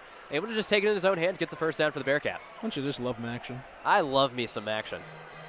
Come get you some. One of our good friends, Justin Diedrich, really loves Maction. First down and 10. Sorsby gives off to Kiner to the left side. Kiner bounced it out. Spin move for Kiner. Eaten up quickly on that one. That was number 15, Matt Salopek. Yeah, Salopek with a little bit of some extra shoving there at the end. Took the ball out of Kiner's hands, looked over. But we saw Kiner pregame with a fake helmet, pushing it away, practicing his stiff arms. We've seen him use that move a lot here so far in this first half. Salopek was the MAC Defensive Player of the Year last year. Sorsby in the gun. He's buying time out to his right, throws, and it's caught by Tony Johnson, the FAU transfer, the former walk-on turned starter here for the Bearcats. Gets a first down. Yeah, Sorsby able to gather just enough time in that backfield, able to run around, motioned a little bit to his right there, able to stroll over, finds an open Tony Johnson there on the sideline, gets the first down for the Cats. Here we've got about 3.5 minutes to go in this opening half of football. Bearcats in the huddle. Had some personnel changes. Chance Williams will be to the right hip of Sorsby. In the spread formation, 2 receivers to both sides. Fake throw, and actually a quick throw that is, to Sterling Burkhalter. And Burkhalter gets about 9 on the play. Went so quick. Can get the great words out. Yeah, Burkhalter gets his first reception of the day. Bearcats moving with a little bit of tempo here, keeping it a little fast. Maybe took some plays out of the Pittsburgh playbook from last week. Quick first down for the Cats. The NASCAR series it is. Here is Sorsby throws again. High point catch by Sterling Burkhalter. Right back to him. Almost the same play as well. Just able to Burkhalter, quick pass, jumps up, makes the jump ball to get him. Going over the DB. That was Rayon Strader once again playing on him. Got a huge size advantage on him. Sterling Burkhalter, 6'3", 200 pounds. The redshirt junior from Cincinnati, Ohio. Had a touchdown in week 1 against Townsend, a 64-yarder where he was wide open. Here it's 2nd down and 4 on the 46-yard line of Miami, plus side of the field for the Bearcats. Motion from Aaron Turner. Gives it off to Chance Williams. Chance Williams makes a man miss, and he is really close to the first down marker. It's going to be 3rd and quite a few inches. Yeah, Chance Williams taking some out of the Corey Kiner book with that one, getting hit in the backfield, able to push forward. We're going to get to the 2-minute timeout here. The Bearcats are starting to push on this drive. We specify the 2-minute timeout, and we will be back here on Bearcat Sports Radio. Bearcats plus side of the field, 3rd and short coming up.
are back here on Bearcat Sports Radio. The 2-minute timeout is just about over.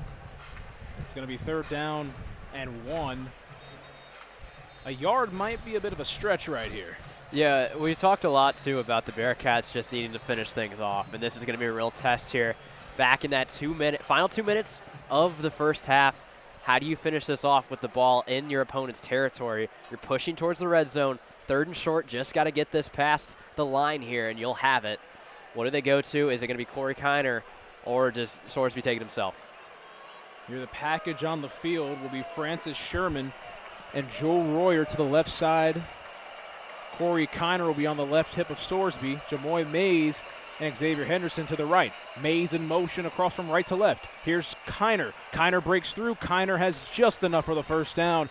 Just a yard past and gets to the 41-yard line. It's Corey Kiner again just making cuts left and right to be able to get that first down. He should have been tackled in the backfield. We've said that so many times today, and I truly think he should be tackled in the backfield each time it happens. He's getting touched at the line of scrimmage or behind. He's still finding a way to gain that 3 or 4 yards to get that first down. No negative rushes on the season. It still continues. How long will he take that is the biggest question. That is a good question. Be 1st down and 10 for Cincinnati. Sorsby gives it off to Kiner. Kiner stuffed. Kiner trying to get, I think he got to the line. He got to the line right there. Almost an announcer's No. jinx in that regard. We don't want to have that. Cincinnati going up tempo. Here they will be in the spread. Kiner to the right hip of Sorsby, excuse me. Here's Sorsby on the 3-step drop. Sorsby has time, throws over the middle, and it's deflected and incomplete. That was Rayon Strader against Strader. He's been all over the field. Amazing coverage from Strader on that one. Royer had a lot of room when he cut back towards the center of the field. Strader came up behind him, made the perfect jump over his back to just disrupt that catch. Big 3rd down and long here for the Bearcats with 1:01 remaining.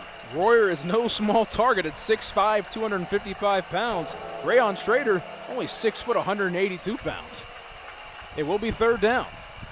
They will be in the spread formation, the same formation it's been the last couple of plays. Corey Kiner to the right. Here's Sorsby in the gun. Sorsby, lots of time, throws to the middle. It's caught. Tyron Smith, and Smith has just enough for the first down across the 30 to the 29-yard line. That was an amazing play from Brendan Sorsby and Tyron Smith on that one. Sorsby bought some time with himself, moving back up in the pocket. Finds Smith cutting across the middle of the field. Huge first down for the Cats to keep this drive going. We trickle under a minute to go here in the first half. Cincinnati going quick. Throws, and it's caught by Jamoy Mays on the sideline. Gets around 7 on the play. Quick pass from Sorsby there. Trying to get things going here with the same tempo they have. Got it down to 42 seconds remaining, just knocking on the door of the red zone here. Sorsby playing very efficient so far, just broke 100 yards. He's 13 for 19, 102, a touchdown pass. Cincinnati is huddling. They got out of bounds, so the clock is stopped. It'll be 2nd down and 4 at the 22-yard line. 3 receivers to the right of Sorsby. Kiner directly behind number 2, Brendan. Scott Satterfield will burn a timeout. Look and talk this thing over.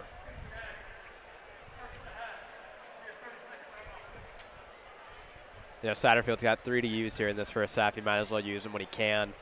Just trying to get things set completely all around. Got to make sure there's nothing kind of just, I don't want to call it stupid, but nothing stupid happens here when it comes to formation stuff. He was pretty vocal last week post-game about some of the officiating in the second half. Yeah. Some rougher penalties called against the Bearcats, including a defensive delay of game, which was the most interesting call that we had of the day. But it doesn't hurt you at all to take that time out here. Just settle things down for your offense, figure out what you're truly wanting to do, and get things going. Finish out this final 42, possibly another touchdown. They give you 3 timeouts for a reason. Might as well use them all in this situation. Cincinnati on the doorstep of the red zone at the 22 of Miami. It'll be 2nd down and 4. 3 receivers to the right of Sorsby, 1 to the left. That's Xavier Henderson alone. Sorsby drops, throws. It's caught by Xavier Henderson up to the 11-yard line. Strader in coverage, but Henderson, I'll take that. First down. Amazing catch by Xavier Henderson. The ball was kind of underthrown from Brendan Sorsby. Xavier Henderson bails out his quarterback. Huge first down for the Bearcats moving to the red zone. The adjustment right there. Snap for Sorsby. Sorsby throws again on the fade. A bit too far for Xavier Henderson. Henderson, 6'3", 200 pounds. I don't think he's going to stretch that far for that. Yeah, they're trying to make that 1-2 connection they've had all game. Just going for that fade ball right at that back pylon. Just overthrew him a little bit. Brennan Sorsby trying to move as quickly as he can here. 30 seconds remaining in this half. They do have a chance, I believe, to get another first down here if they get it to the 1-yard line. It's going to be very tight. You've got to treat this almost as second and goal. It will be second down and goal, second down and 10 from the 11-yard line. Like Aiden mentioned, treat it as a goal-to-goal situation. Cincinnati on that weird shotgun eye look. Joe Royer directly behind Sorsby. Here, play fake. Sorsby looking around. Rolls out to his right, throws, and it's caught by Joe Royer. Royer makes a man miss, makes two miss. Royer spins around. Did the ball go out? We have a question. It's a touchdown. Joe Royer making it miss. What a play by Joe Royer. Do your dance, number 11. He broke 4 tackles going into the end zone on that one. Joe Royer should have been tackled at the line of scrimmage. We have some discussion from the referees on this one, whether or not he crossed the line. This one will most likely go to review with it being a scoring play. They're saying that Royer possibly lost the ball before. Well, I'm not entirely sure.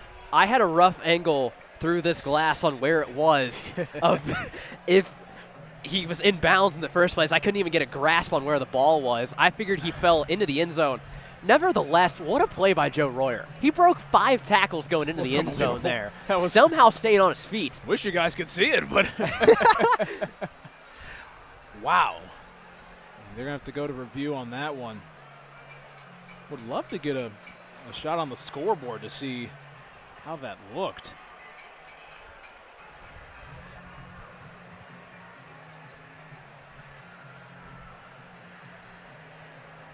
I'm still trying to recover from that. I couldn't tell, based off the reaction of the Miami players, what they thought had happened.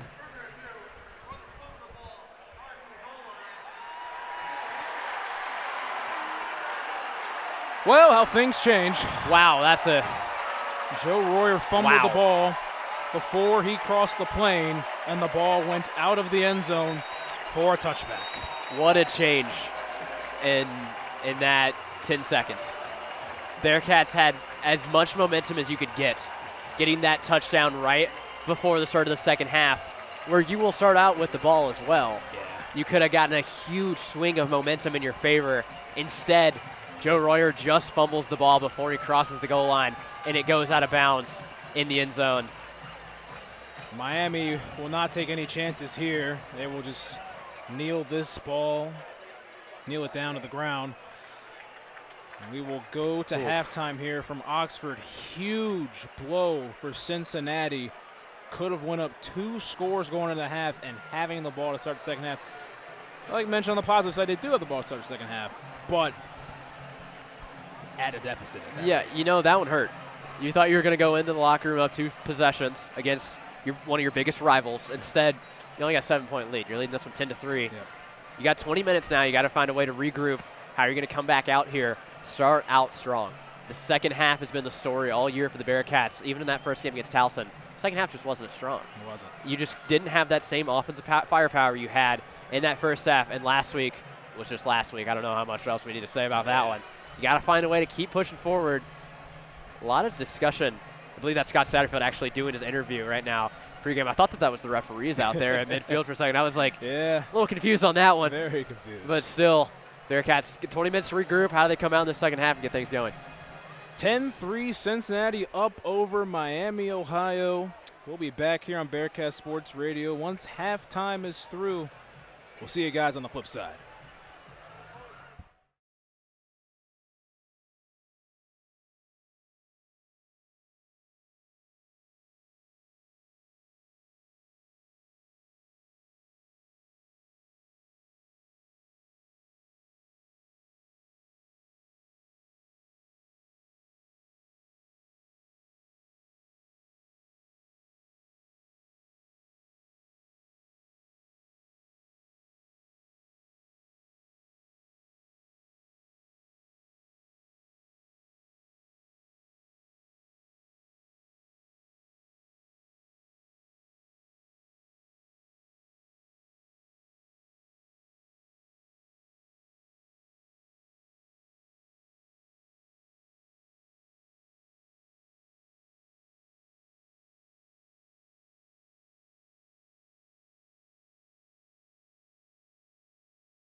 And welcome back to Yeager Stadium here in Oxford, Ohio today, where the Cincinnati Bearcats battle with the Miami Redhawks for the Battle of the Victory Bell. Chase, the Bearcats lead this from 10-3. What are your thoughts on that first half? Yeah, that first half, you saw a lot of passing from the Bearcats. Sorsby was 15 for 22, 124 yards passing. Looked pretty comfortable back there, was able to get out of the pocket and make some plays. Cincinnati was able to run the football well here and there, but a little balance on offense would be the key. A lot of chunk plays for each team. What were the big players you think for the Bearcats in that first half? Well, I think a couple of them, Corey Kiner being able to make some big runs early on in that first quarter, and then you're looking at the receivers. You're looking at Joe Royer having a big play. I know obviously before the end of the first half, unfortunately, it wasn't a touchdown, but then Xavier Henderson. It's just been chunk for him, and he's done a really good job being a reliable receiver. It's tough not to mention that end of first half play, which involved Joe Royer breaking almost 5 tackles in the red zone to get just short of the end zone. Ended up fumbling it in and out of the end zone, resulting in Miami ball. They just ran out the clock. Bearcats are going to start out with the ball here in this first half, try and get things going, bounce back from that. We saw a great drive from them in that final 2 minutes of that first half to drive the ball down to about the Miami 11, I believe was where that last play took place.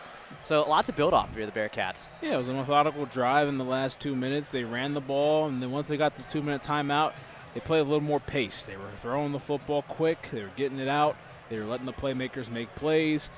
Balanced offense is key for Cincinnati. If they can win the line of scrimmage, then they can win this football game. A big story for the Bearcats, too, has been in the second half, they have not been the strongest team so far in these first 2 games. Towson couldn't get as much offense going. Pitt, all around, was just a mess. Yeah. Couldn't get anything on offense. The defense ended up being abysmal. You have to find a way here against your rival in Miami to find something on both sides of the ball and get going all around. Teams take the field. Kellen McLaughlin is going to stand over the ball for Miami, ready to get things going. Back for the Bearcats deep will be number 13, Logan Wilson. He's going to wait alongside, I believe that might be Manny Covey. Manny Covey, yes, back there as well. Binoculars are a good investment. They are. They're paying off here a little They bit. It's still tough to see some numbers here for the Bearcats. Not as hard for the Redhawks, though. I do love their jerseys with them on the shoulders as well. Oh, yeah. McLaughlin's going to step up to this one. He's going to swing his right leg at it, and things are underway here for the second half from Oxford. That's going to go over the heads of Logan Wilson for a touchback. Bearcats will start this drive on the 20. Yeah, we're going to see some balance from Cincinnati, set the tempo, set the tone coming out. They try to get a 2-score lead and really, set their mark. Brendan Sorsby, a good first half, decent yardage-wise. He had some strong throws to the outer edges. Not sure if you can pull up that exact yardage he had in that first half. 124 yards. 124 yards, 1 touchdown, 14 yards was the long. Had a decent first half as well from Corey Kiner in the backfield. Saw some mini receptions from Xavier Henderson, as you mentioned. Sorsby's going to start off this drive from the 25. On the left hash, so they're going to move it from right to left. Sorsby's going to start out in the backfield with Corey Kiner behind him. Joe Royer to his left. He's got 1 receiver to his right, 1 to his left as well. Ref is going to step away from the ball. O-line's going to get set over it, and Sorsby awaits the snap. Looks forward, motions his tight end across. That was Gerhard. He's going to hand off to Kiner. Kiner going up that left side. He gathers it himself, gets a couple yards on that one. He's going to get a gain of 5. It'll be 2nd and 5 for the Cats. They've been stretching it out in the run game. They've been running to the off-tackle stuff, to the left, to the right, trying to get Corey Kiner out in space. Be interesting to see if they try to get some run up the middle and really try to test this Miami defensive line, interior defensive line, that would be. Kiner's going to be in the backfield with Sorsby. He's going to stand to his right. 2 to the right and 2 to the left for Sorsby. Tight end Royer, 1 of them to the right, Xavier Henderson on the left. Sorsby's going to take the pass, looks to his left, was looking for Henderson. He's going to air it out. Deep ball, Xavier Henderson grabs it. Big first down for the Bearcats on that.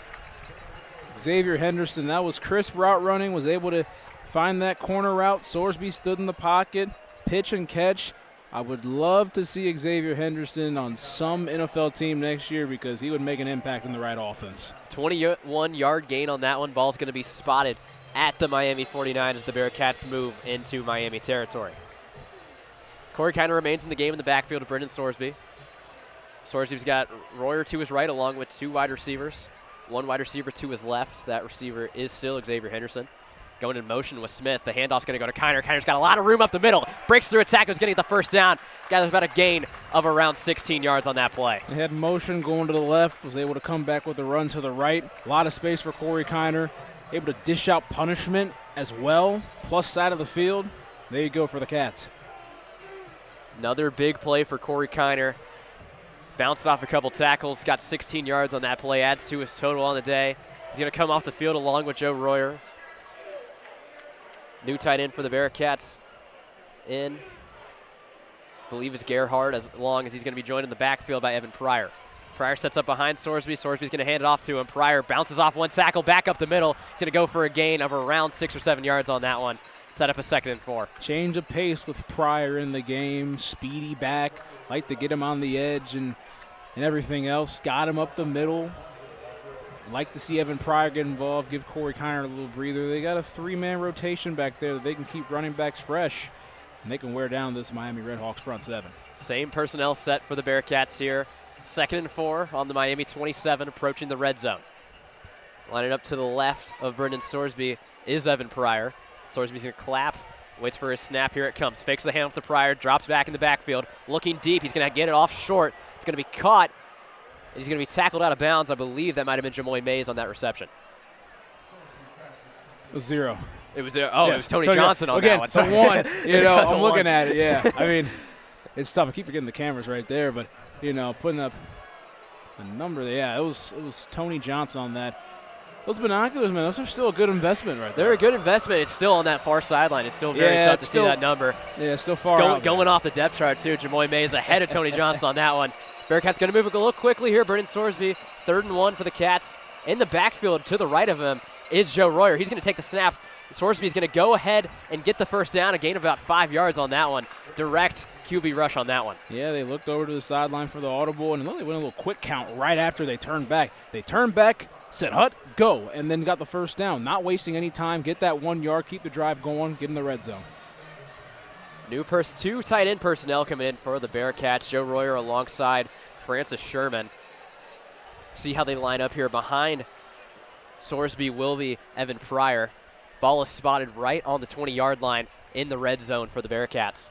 Motioning from right to left is Joe Royer. He now lines up to the left of Brendan Sorsby. Flag is thrown. False start's going to be called against the Bearcats. Couldn't quite hear a number on that of who that was, but I believe they said DeAndre Buford on the right side. Mentioned that earlier. Buford listed as the backup right guard and is playing the right tackle position today with the injury to Philip Wilder. Bearcats are going to set up in the same formation. Joe Royer to the left of Sorsby in the backfield. Corey Kiner behind him. Sorsby claps, fakes the handoff to Corey Kiner. He's going to step up in the pocket, looking for that deep ball to Joe Royer. That's overthrown. He's going to go for incomplete. Set up 2nd and 15. Yeah, that was a 3-receiver route concept right there. The play action fake. You've got Tony Johnson running out in the flat. You've got Xavier Henderson running the post. And then you got a backside wheel from Joe Royer. Just a bit too high to throw. Probably a good thing that you're just putting the ball out of harm's way. Don't put it up there, 50-50 grab. Just live for another down on that. 2nd and 15 for the Bearcats on the Miami 25. 10:41 remains in this 3rd quarter. Bearcats leading this one 10-3 in the opening drive of the 2nd half. Empty set in the backfield for Sorsby. Takes the snap, looks to his right. He's going to pass it to his left, though. Xavier Henderson bounces off a couple tackles. Still going forward. Makes his way all the way up to around the Miami 15. Like the play call design, they go empty right there.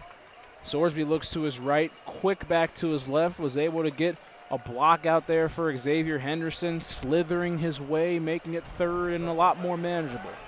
3rd and 6 now for the Bearcats. Ball was spotted on the Miami 16. 2 to the right for Sorsby, 1 to the left. Corey Kiner in the backfield, a tight end also set up on the left side. Sorsby snaps, a little bit of movement from Miami on that one. Flag will be thrown. That's going to set up a 3rd and 1 for the Bearcats. Able to get Miami on that hard count. Believe this is going to go against Miami. A lot of discussion here.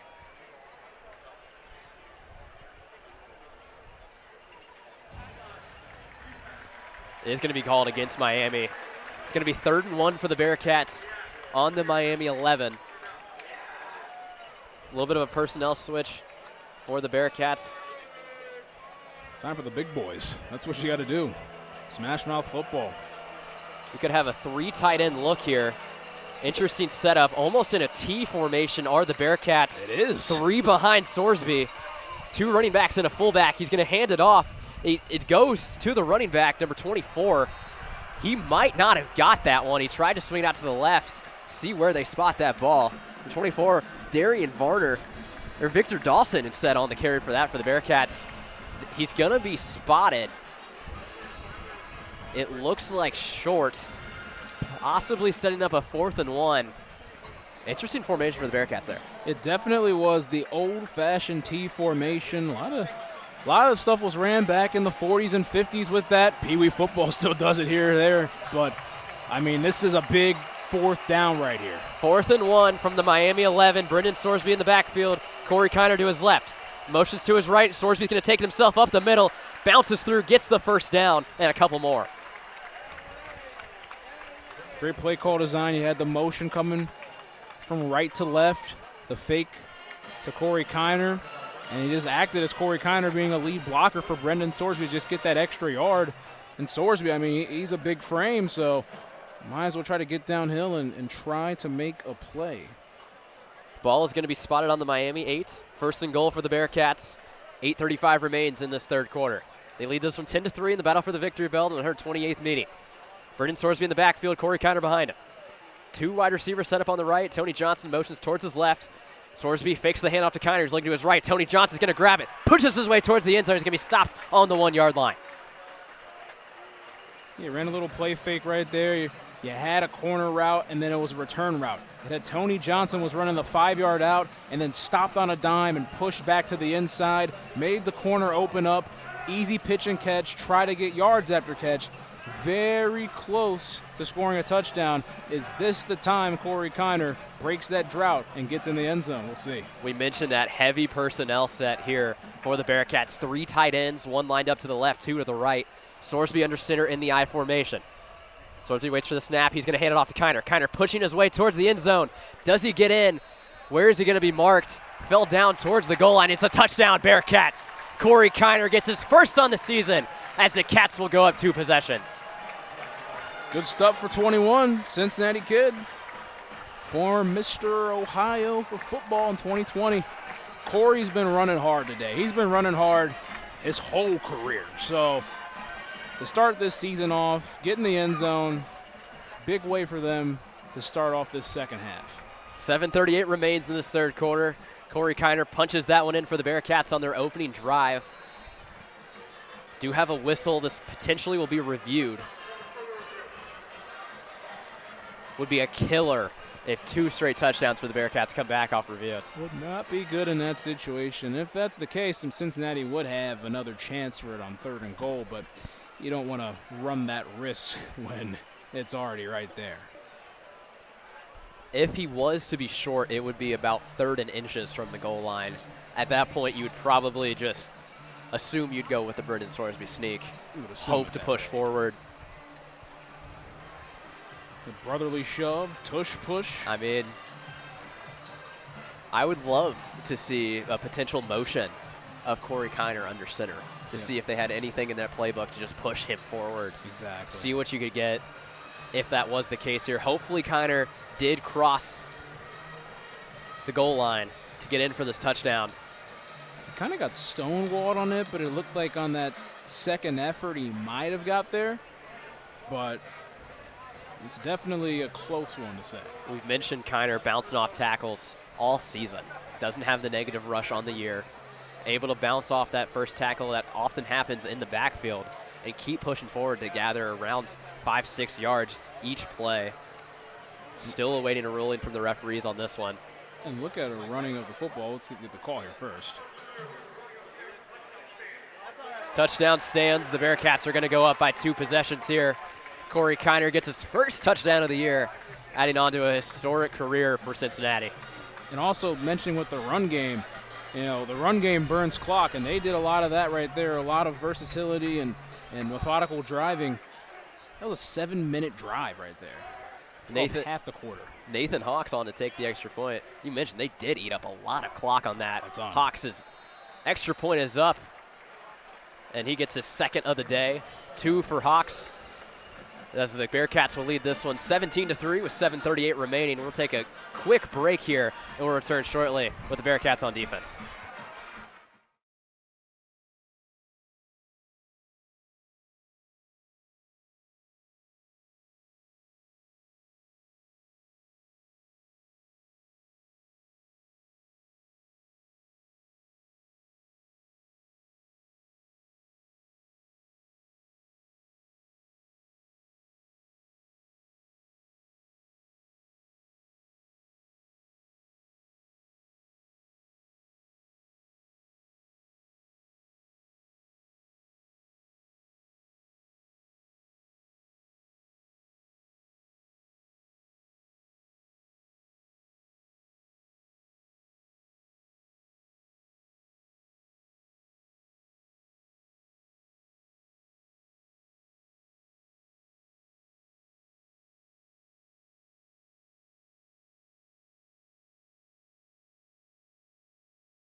Welcome back to Yager Stadium here in Oxford, Ohio.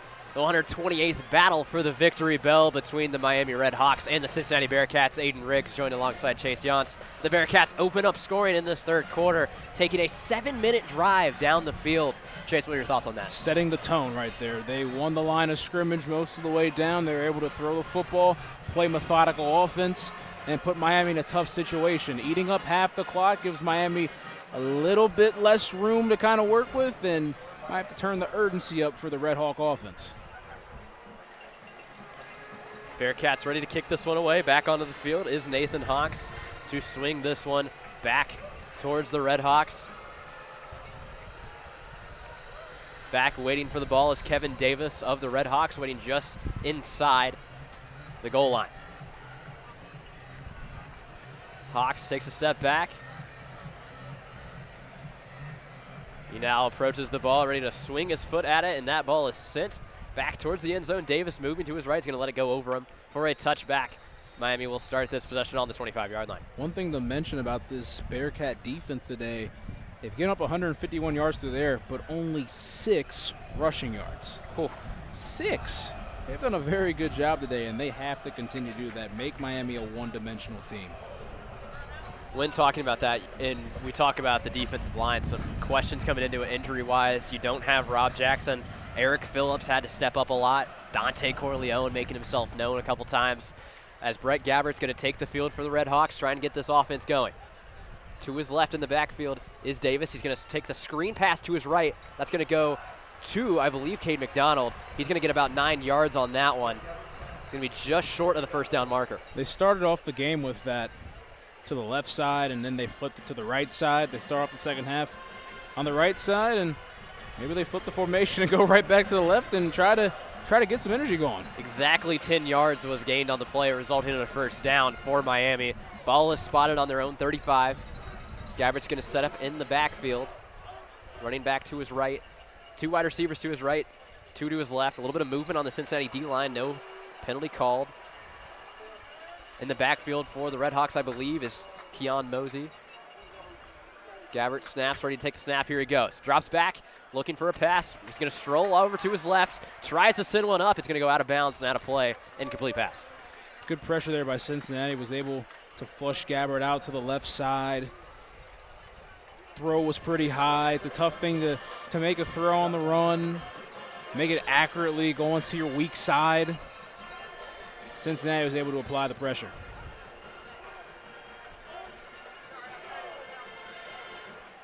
Mosey's going to come back into the game for the Redhawks off that incompletion. He stands behind Gabbert in the backfield. Motioning from left to right was Cade McDonald.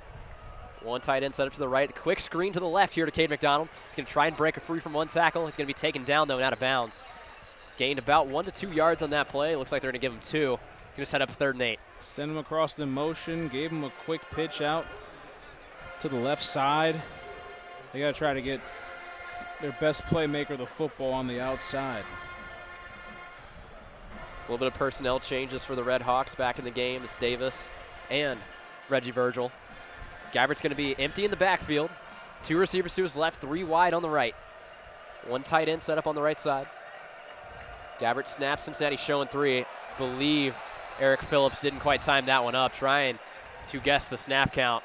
That's going to be a free 5 yards for the Redhawks. Yeah, Eric Phillips was showing, hey, I'm going to get the ball right now. I want to get to Gabbert at the moment, but the ball obviously wasn't snapped, so gives them 3rd and way more manageable than what the situation just was. Approaching UC territory are the Redhawks. Ball spotted on the Miami 42. A little bit more personnel changes for the Redhawks. Dylan Downing was set up in the backfield for a second. So Gabbert talks to his O-line. He's going to go under center here. Downing in the backfield. Watch for play action. Play action is, in fact, the call. He fakes the handoff. He's looking deep. He's got a man wide open down the field, trying to make the catch on it, and he grabs it for a touchdown.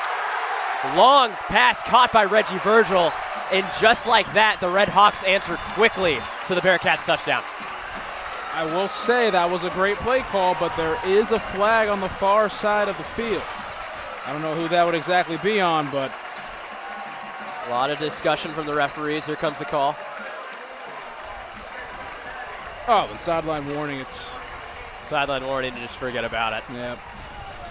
Well, in that situation, they brought down a tight end and a wing on the left side, and they were able to go a little play fake. That was a Boomer Esiason play fake, able to hide it really good and took that shot play down the field. They needed a jolt. Miami got the jolt right there. 1 possession game. Kellen McLaughlin back on to take this extra point for the Redhawks. He swings. That extra point is up, and it is good. 17-10, the Bearcats lead. 5:32 remaining in this 3rd quarter. Glitter comes down from the student section of the Redhawks on to the Bearcats bench. I see it on the field, too. So obviously not what the Bearcats wanted there to start out this defensive second half. Not one bit. I mean, you know, they had Miami in a good spot, and then Eric Phillips has the penalty, makes it 3rd and short. The creativity can go on ahead, and they took creativity to the highest level, and that was a very high and long pass down the field, and they were able to get the one-on-one that they wanted to.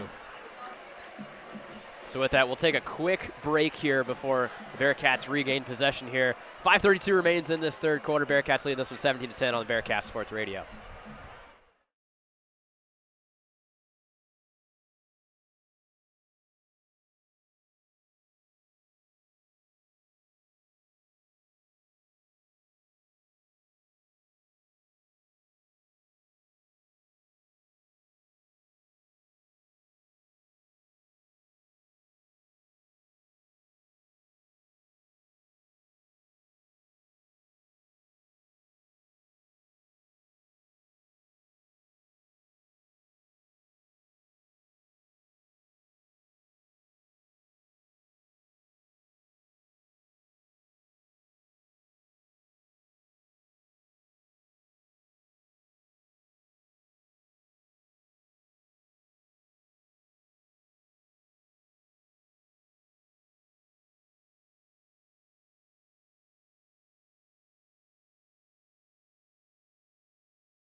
5:32 remains here in this third quarter. 128th battle of the victory bell between the Bearcats and the Redhawks. Huge possession there for the Redhawks to get one back on the Bearcats, making the score 17-10.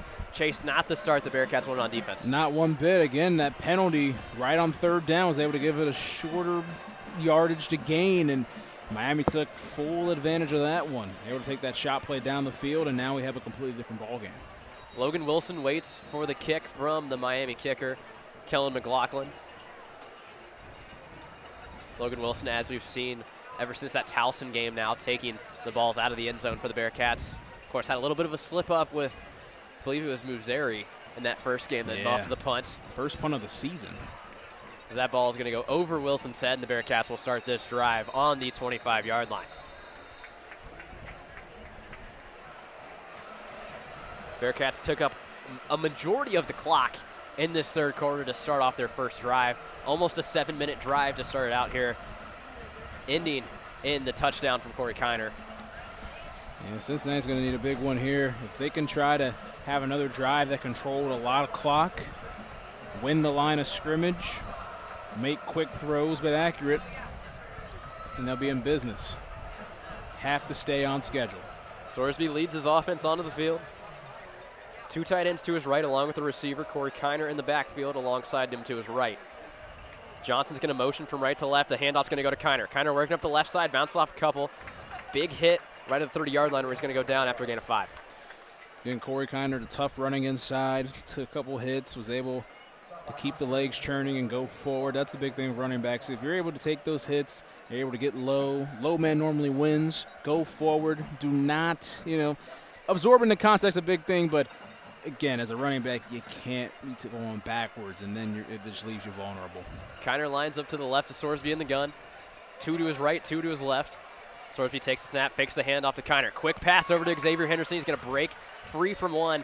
Goes out of bounds after a gain of about 14 on that one. First down to the Cats. Yeah, the RPO on the outside. You go that play fake and got Aaron Turner and Xavier Henderson running hitch routes. There was a cushion out there. Rayon Schrader was the guy guarding him, and pitch and catch every single time. Injury timeout for an injured Red Hawk in the secondary. Looks like that is number 16, Eli Blakely. Limping for a second. We're going to end up taking a media timeout on that one. I didn't see anything. I don't know what happened there, honestly. I have no idea. You want to stick with it or you want to go to break here? What do you want to do? Let's keep going. I mean, again, they're taking this media timeout. He's going to go straight to the locker room, jogging off on his own. At least he thinks he is. Straight down the middle of the field and then went to the sideline and everything else.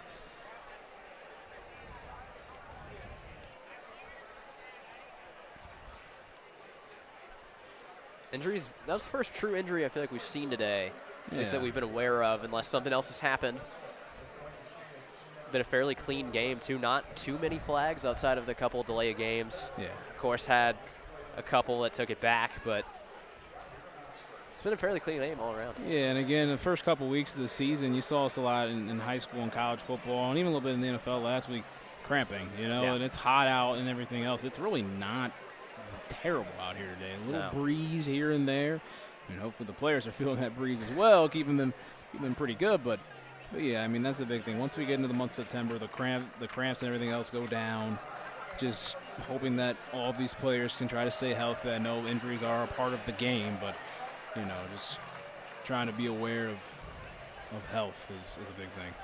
Health has been a big story of the Bearcats so far. Of course, Dante Corleone in the offseason was diagnosed with blood clots in his lungs, still able to play week 2 for the Bearcats, played a huge role last week in stopping the rush attack, and we've seen it so far today in the field. Yeah, I mean, Miami still has 6 rushing yards, and I know it's a one-sport game, but if they're able to force them to be one-dimensional, then it can give the Bearcats a more focused approach on trying to get a win.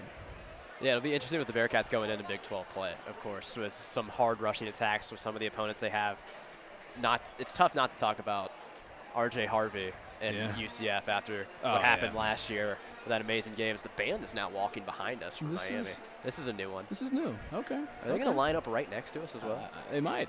Huh, okay. Okay. Okay. Get a little show. There we go. Yeah. Still got about 40 seconds remaining on this media timeout. I'm glad we're wearing the headsets because that would be Yeah. very loud. I don't think I've ever seen the band split up from each other. They go in different areas. See, that's sometime in high school, but like We were talking about the bands being on the same side of the field that's true today. Yeah. And they're competingly playing against each other right now, which is also very funny.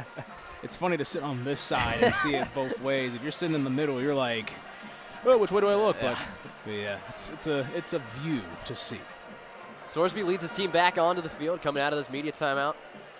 That strange shotgun I formation is what they are going to line up in once again. Corey Kiner in the back of it, a tight end, lined up right behind Sorsby.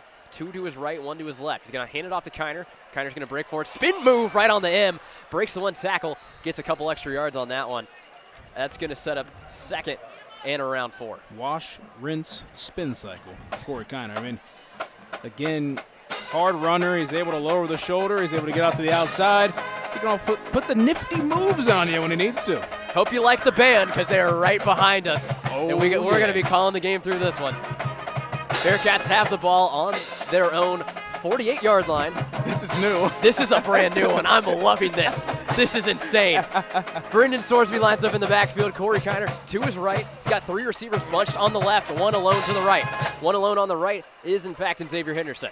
Fake handoff to Corey Kiner. He's going to look towards X. X drops the ball, though, trying to get that easy first down.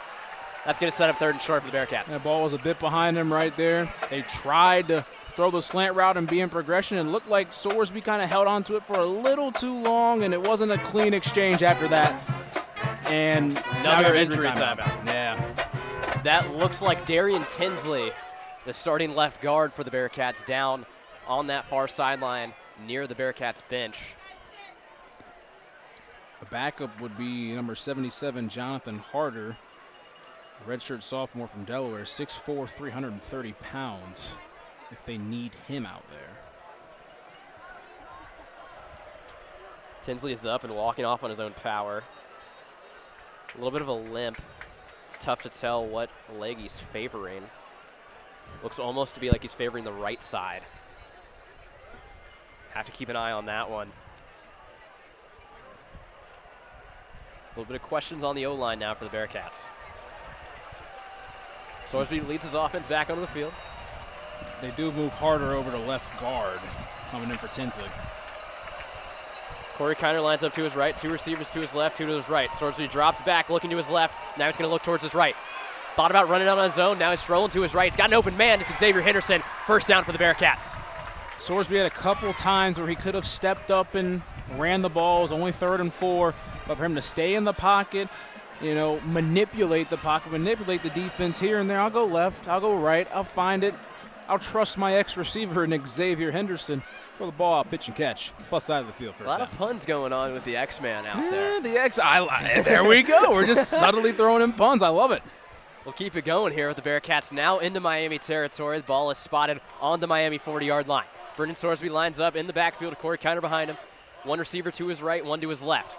Fakes the handoff to Kiner, looking towards his left. Deep ball is going up. He's looking for Jamoy Mays, but it's going to be thrown behind him. Sorsby took a hit in the backfield on that one. I think that might have been a potential back shoulder fade on that. I don't know if it was going to be a deep comeback, because if that was a deep comeback, whew, that was deep. But looking at that, I mean, it looked like a back shoulder fade was what it was, but the ball it looked like Sorsby got actually hit at the line of scrimmage right there. It was good pressure right there. I think that was number 8, Brian Ugwu, who had pressure on that, the 5th-year senior from New Jersey. Great name, Brian Ugwu. Love saying that one. Oh, a little bit of a personnel switch for the Bearcats in the backfield alongside of Sorsby was Evan Pryor. Quick snap from the Bearcats. That ball was intended for Joe Royer. Royer fell down, bounces off the hands of the DB for the Redhawks. That's going to set up 3rd and long for the Cats. Cats went on a quick count right there, it looked like. They got to the line of scrimmage and went It looked like Sorsby really had that good look on Royer, but Royer slips, ball gets tipped, and now we're in a tough situation, and Yager Stadium is rising and getting loud. The cowbells come alive here in the battle for the victory bell. Brendan Sorsby lines up in the backfield. He had Evan Pryor lined up to his right. They look towards the sideline for the signal. Sorsby steps up, talks to his O-line for a second. Pryor switches to the left side of him. Snaps. Here comes the snap. Steps back in the backfield, looking to the right, trying to send the ball over to Royer. Royer goes down. No flag on the play. He's looking for a DPI. Instead, it's going to let it line up 4th and 10 for the Bearcats on the Miami 40. Yeah, Sorsby looks pretty hot and irate right now with a no call right there. I mean, Cincinnati's going to give this ball back to Miami, and Miami's got the juice right now. Miami building momentum. Shades of what we saw last week against Pittsburgh here. Hot out the jump to start off that second half. Let up a big score on defense and lose all momentum. The Bearcats need to find a way to answer here. Mason Fletcher sets up now on his own 45-yard line, awaiting the snap from the long snapper of the Bearcats. Fletcher gathers it. He's going to send that one deep. Heads over the head of the kick returner. Cade McDonald bounces a couple times. A little bit of a favorable bounce in the Red Hawk favor, but nonetheless going to be down at the 10-yard line. They will start off their drive here in a one-possession game with 2:28 remaining. Bearcats lead 17-10. Well, in the situation, if you're Miami, the pass game's been working. The run game hasn't. They're going to try to spread it out and try to get the ball to your playmakers. Cade McDonald has been a big guy today. I mean, he's got it. Looks like, I put these stats up here. 5 catches, 71 yards, and then when that Reggie Virgil had the huge touchdown for 58 out.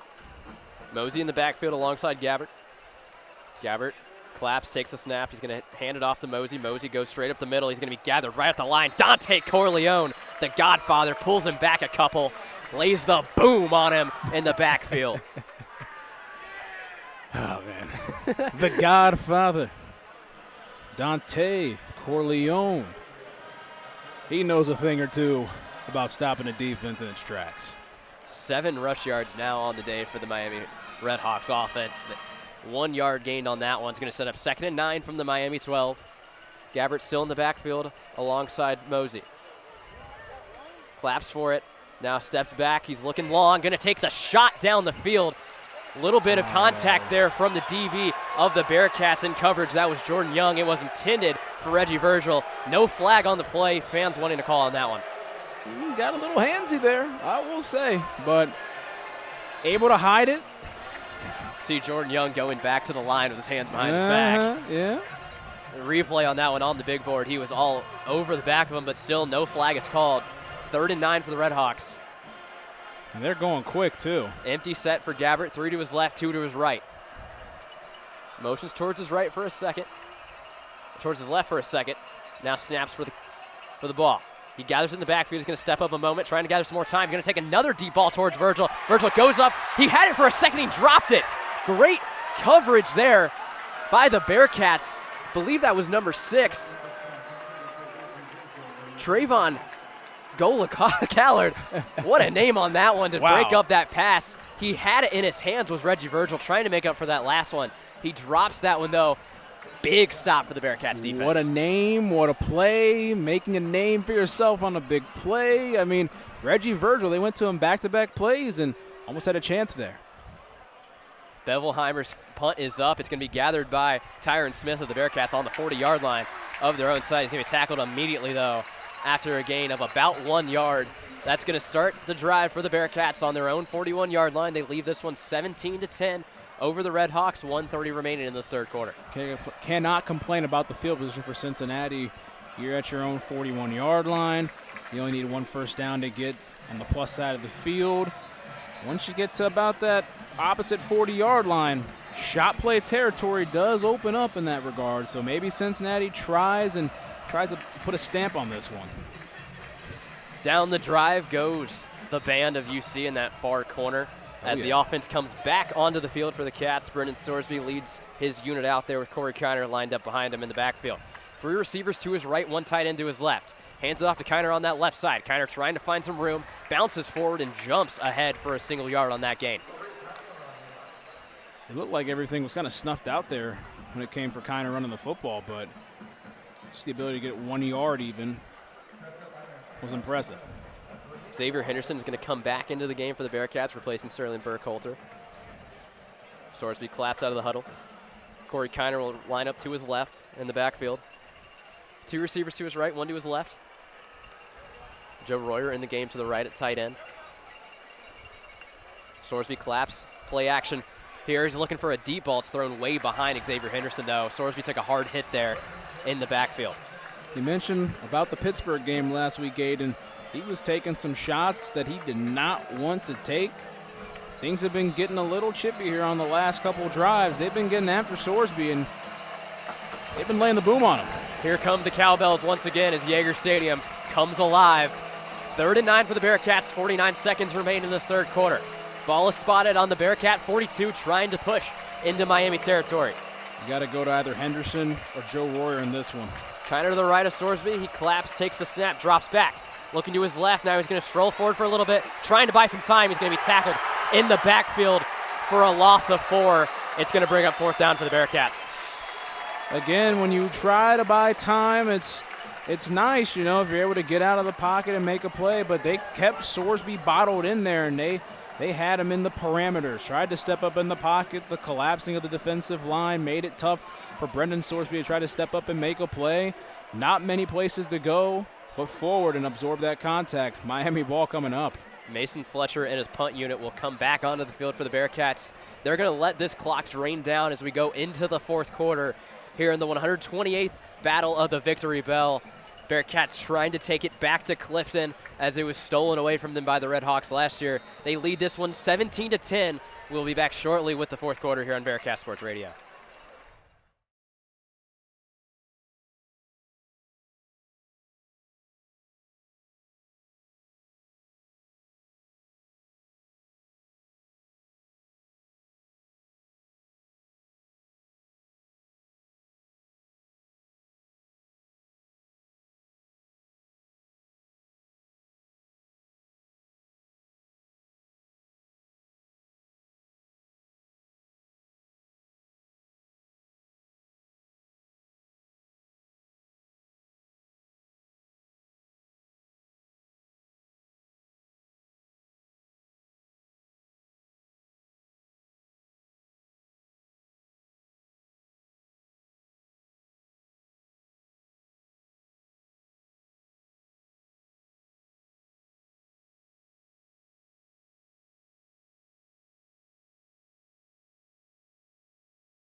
start of the fourth quarter in the 128th battle for the victory bell here from Oxford, Ohio. Yager Stadium packed almost to capacity, one of the largest crowds in Yager Stadium history. Expected around 23,000 fans in attendance. My name is Aiden Riggs. I'm joined alongside Chase Yance. Bearcats leading this one 17-10 over the Redhawks here at the start of the fourth quarter. Bearcats set to punt it away to kick things off here. Mason Fletcher waits in the backfield.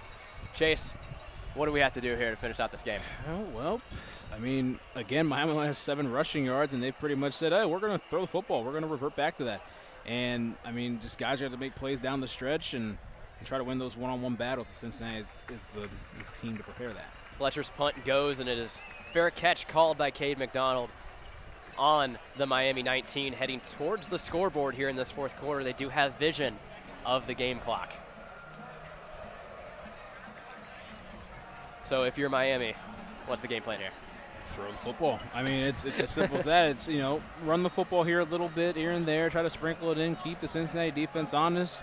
But if you get a one-on-one opportunity, especially with Reggie Virgil or moving around Cade McDonald here and there, again, even putting them on the same side would be big, because then you can kind of see, okay, how are they going to play? So they're going to double-team both of them. If they double-team both of them, then there's some single matchups on the opposite side. But you find the one-on-one and take a shot down the field and play aggressive. There's 3 receivers lined up on the right side of Gabbert, alongside with Brunson in the backfield. One motions from right to left. Fake handoff to Brunson. He's going to look for the deep ball. He's got Cade McDonald open. He passes on it, though. Strolls to his right. A little bit of pressure from Varner. Dante Corleone got in the backfield. Going to throw that one away towards secondary. Almost picked off in the secondary by, That's Sanks? believe that might have been Sanks going at that one for the Bearcats. Scrunched up jerseys, kind of hard to tell. It is very tough to tell on that one. Nonetheless, almost intercepted by the Bearcats there in the secondary. Actually, again, I think that was Trayvon Gola-Collard. Gola-Collard I don't even have on my spot board, but he's made 2 huge plays for the Bearcats on defense. I mean, Gabbert had so much time. He was scrambling around, and, Gola-Collard was able to come downhill and try to make a play. Almost had the interception. Gabbert claps, hands it off to Mosey. Mosey up that left side. He's gathered in the backfield. Is that him again? That was him again. Oh, my God. Gola-Collard is having a day for the Cats. They're going to lose yardage on that one. That's going to set up 3rd and long in their own 19. He came out of nowhere. I'll tell you, he came out of nowhere on that play. He came out of nowhere today. I mean, Gola-Collard stepping in for the injured Josh Minkins. He's doing a really good job back there. Josh Minkins had a huge interception in that first half against the Panthers last week, having to fill a huge gap in that secondary for the Bearcats, where we know they are quite weak when it comes to depth. Gabbert set alone in the backfield, 3 to his right, 2 to his left. Snaps for the ball. Said motions a little bit, creates an audible. Claps once again. He gathers the ball this time. 3-man rush for the Bearcats, trying to get him in the backfield. He's going to go down. He is sacked in the backfield by Eric Phillips. Once again, he gathers the quarterback in the backfield for a huge loss. Eric Phillips on that backside, able to beat the left tackle on that one. I believe he was able to take advantage over on Will Jados. Got quick, was able to make that hit on Gabbert.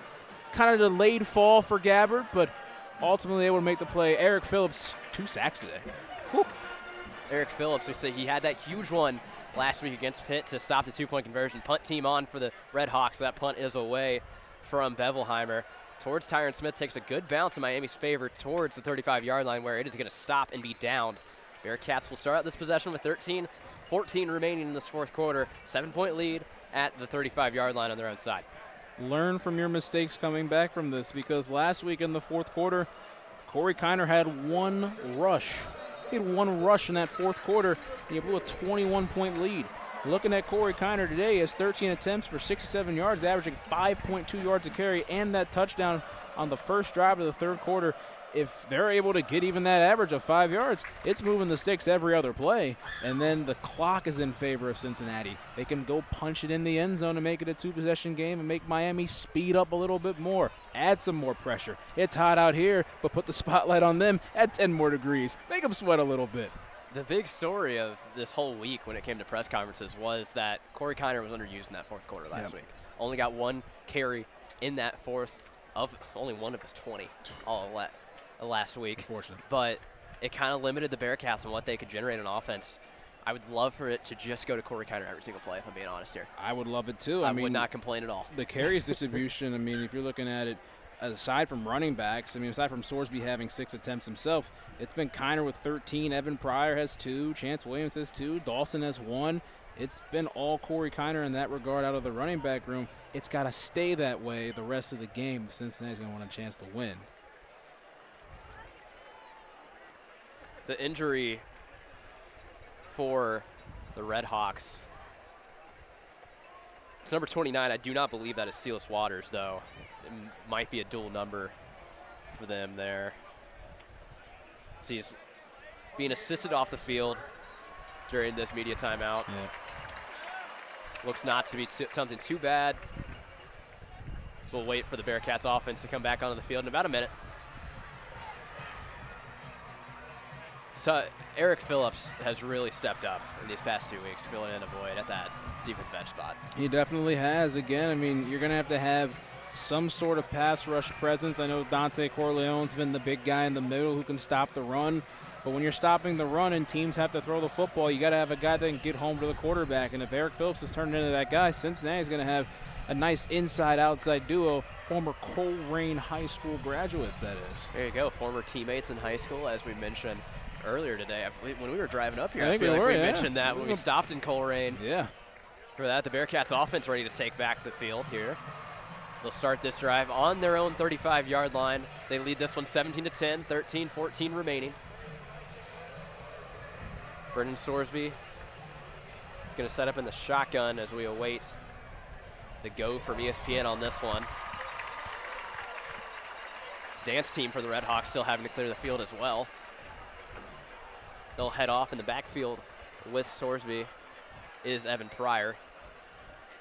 He's got a wide receiver and a tight end to his right, 2 wide receivers to his left. He claps, fakes the toss, and hands it off to Pryor. Pryor's going to work up this left side, breaks through a tackle. He's got a hole through the 45, 40, 35, 30. Evan Pryor breaks through. He's going to take it to the house on the first play of the drive. Touchdown, Bearcats.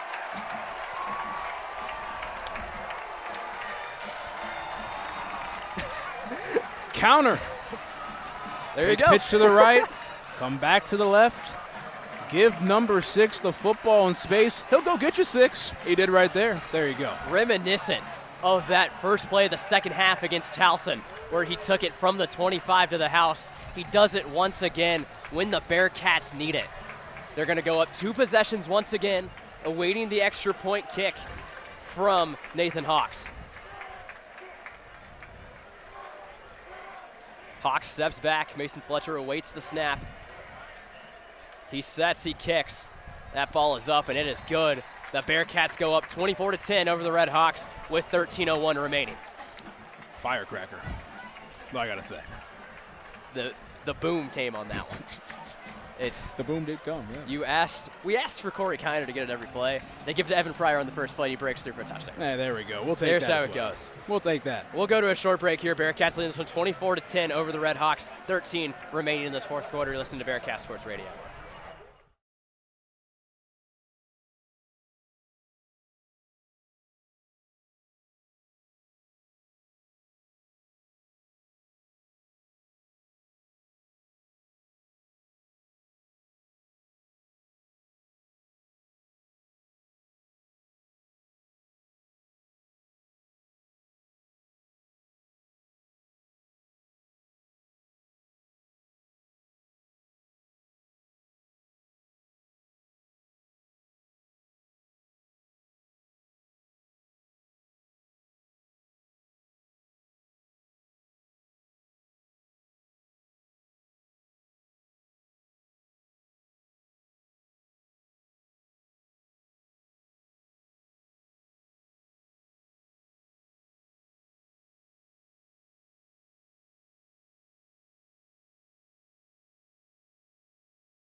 Explosive offensive plays have been the story of the year for the Cincinnati Bearcats. They get another one from Evan Pryor to start out that drive, first play of the drive to put them up 2 possessions here against the Redhawks. And it was a great design play and was able to get one of their fastest guys out in space and win a track meet down the field. I mean, it gives the 2-score lead. Cincinnati is going to play with a little more confidence on defense, I would assume. And Miami, they're going to have to go down and make some plays and try to air it out even more.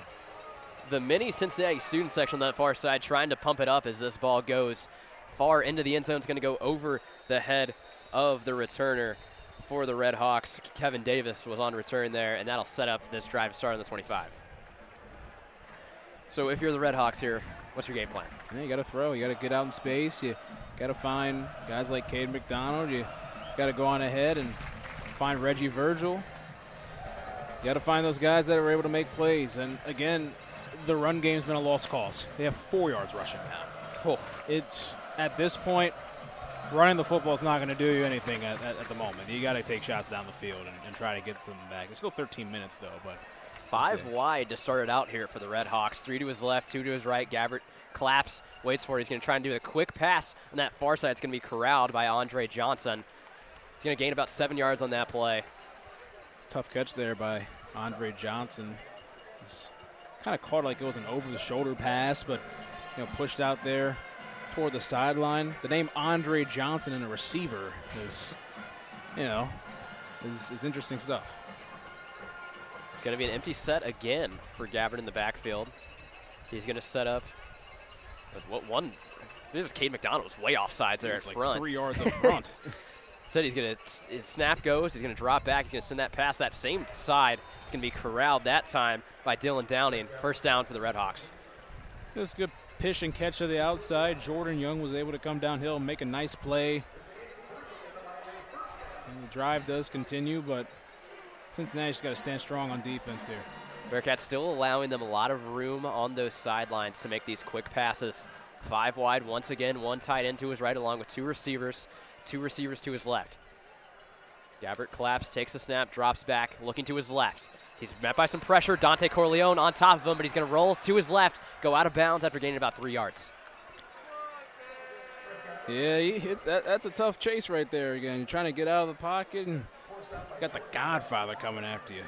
Like it's a tough thing for Gabbert, trying to stay alive, and he's been banged up here and there throughout this game. Just trying to live the fight at another down for him. Corleone laughing, running back to the line off that one. Having some talk with Gabbert. Gabbert's going to set up with a running back in the backfield to his left. Tough to tell who that is. I believe it might be Mosey. He's going to drop back with a pass. He's looking over his left, sends the pass. It's going to be completed for a first down, going across the 50-yard line and tackled right at the 50. Will be Dylan Downing again. That's a good pass. Found the zone. Sit route. Able to go through and make good play and move the sticks. Reggie Virgil actually hauled that one in for the Redhawks instead. 8-0. 8-0 looked tough to look out there, Tough to read. Man in the backfield for Gabbert to his left. That one is Kevin Davis. 2 receivers to his left, 2 to his right. Fakes the handoff to Davis. Going to be a quick completion on that far side. It's going to go to the tight end, Jack Coldiron. That's a tight window. That's going to go for about 6 or 7 yards on that one. It's going to end up setting up 2nd and 3 on the Bearcat 43. Just under 10:20 remains. Bearcats lead this one by 14, 24-10. Redhawks trying to get their drive going. 1 in the backfield again for Gabbert. It is still Davis. 2 to his left, 2 to his right. Quick pass out to Cade McDonald on the screen. He's going to bounce through 1 defender. Goes forward, gets the first down. He's going to be sent out of bounds around the 38-yard line. Yeah, again, they did that earlier in the game with McDonald. They did it to start the second half and try to get him going. They love that screen and just letting their guy move in space and try to make a play. He's 5'11", 200-pound, fifth-year senior from Naperville, Illinois, former Michigan State wide receiver. Giving him a chance. He had a big game week 1, having a big game so far. 2 tight end heavy personnel in for the Redhawks. They've got 2 receivers to the right, a back in there with Gabbert.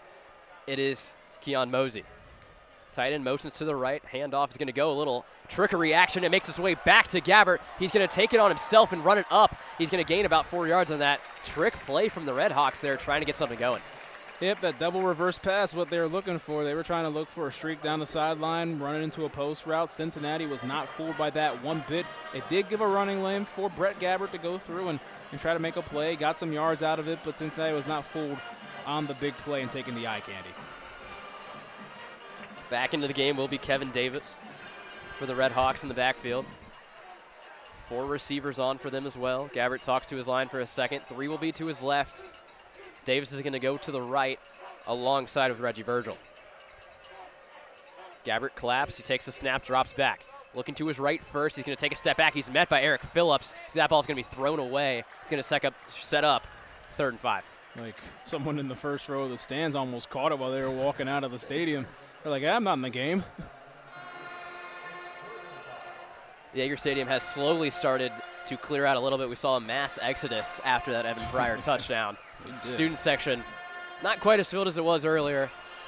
Bearcat band still going at it, though, in their corner. That's 3rd and 5 here for the Redhawks. Empty set in the backfield. 3 wide to the left, 2 to the right. Gabbert looks to his left. He claps, takes the snap, drops back. Looks quickly to his right. It's going to be complete. I believe that's caught by Kevin Davis. Going to go for the first down for the Redhawks. I will say Gabbert, when the Bearcats have been dropping in the zone coverage, Gabbert's done a very good job of diagnosing the zone and having those players sit, find the zones, be patient, make quick strikes, get yards after catch. Gabbert's been doing this for a minute, though. 6th-year senior. He's been playing really good football, and, you got to trust your veteran quarterback. In the backfield with Gabbert is Keon Mosey. Ball is placed at the Bearcat 22, knocking on the door of the red zone are the Redhawks. 8:14 remains. Gabbert takes a snap, looking to his left. He's going to send a deep ball out towards the end zone. It's just dropped in the end zone, but a flag is going to be thrown on the Bearcats secondary.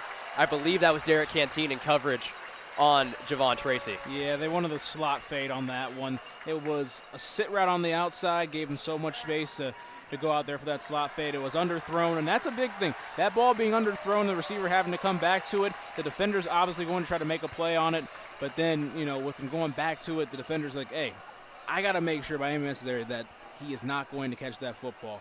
And if it does have a little bit of contact, it's going to probably result in the penalty, and Miami's in a good spot. Big 15-yard penalty on that one. That's going to place the ball at the Bearcat 7. 8:07 remains here in this 4th quarter.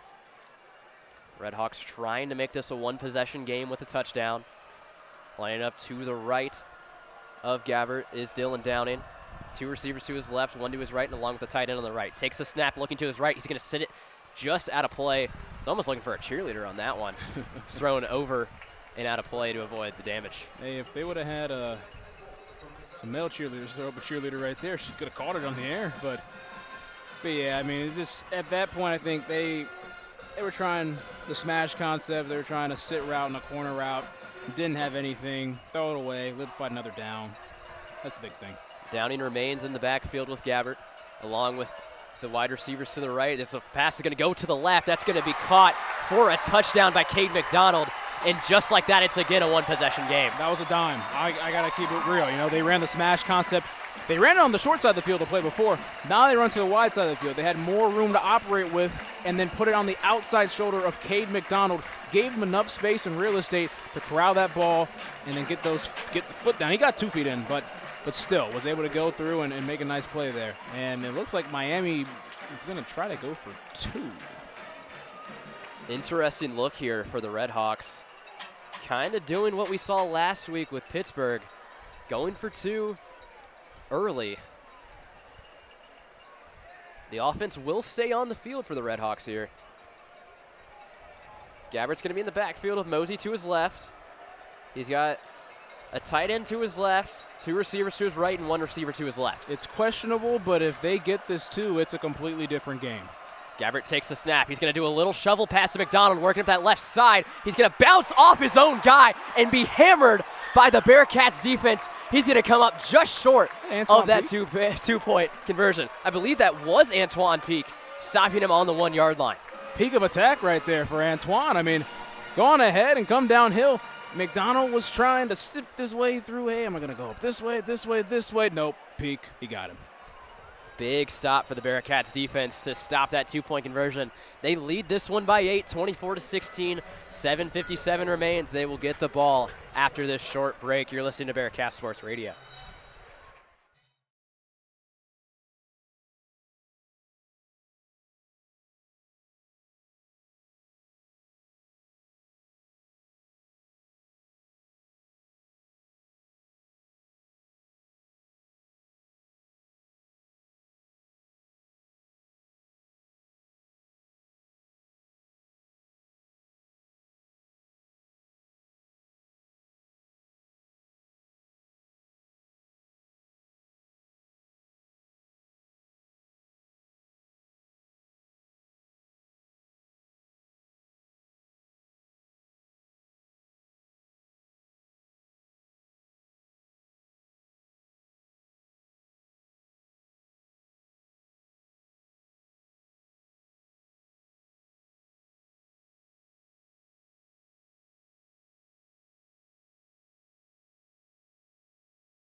Crunch time from Jaeger Stadium here in Oxford, Ohio. 7:57 remains. Bearcats 8-point lead over the Redhawks here in the 128th meeting for the Battle of the Victory Bell.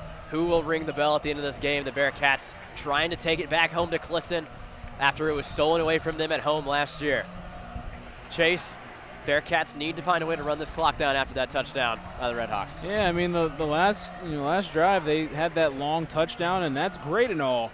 But again, I think you got to go back to your bell cow and Corey Kiner and get those chunks of 5, 6 yards, move the stick, spurn clock, and then obviously punch it in for a touchdown. But it's going to have to be a methodical drive, but at the same time, smash mouth football being played. Jordan Young is going to field that kick. He takes it out to the 20 where he's going to be tackled at around, I believe they're going to mark him right at the 20-yard line, in fact. That's where the Bearcats will start this drive. First down for the Bearcats. Yeah, this is where it starts right here. You got to win the line of scrimmage. You got to run the football well, whether if it's stretch runs, up the middle, pitches, vary it up, whatever way possible. You got to go with it, and you got to give the bell cow the football and Corey Kiner. Brendan Sorsby leads his offense out there, and lined up right behind him is, in fact, Corey Kiner. Kiner with one touch in the fourth quarter last week against Pittsburgh. See if he gets it going today. Heavy set up front, 3 to the left for Sorsby. He's going to hand off to Kiner. Kiner's going to work his way back towards the left side. He's going to be tackled, though, right at the line of scrimmage. Going to assume he got back based off the placement, but, man, that was close. That was. It was a lot of space right there. It was a good closing speed by Miami. It was a counter play, but, again, stopping right at the line of scrimmage right there. Corbin Hondrew made a really nice play. And was able to stop Corey up. Kiner's going to line up to the right of Sorsby. Joe Royer on the right side of the line. 3 receivers to the left for Sorsby.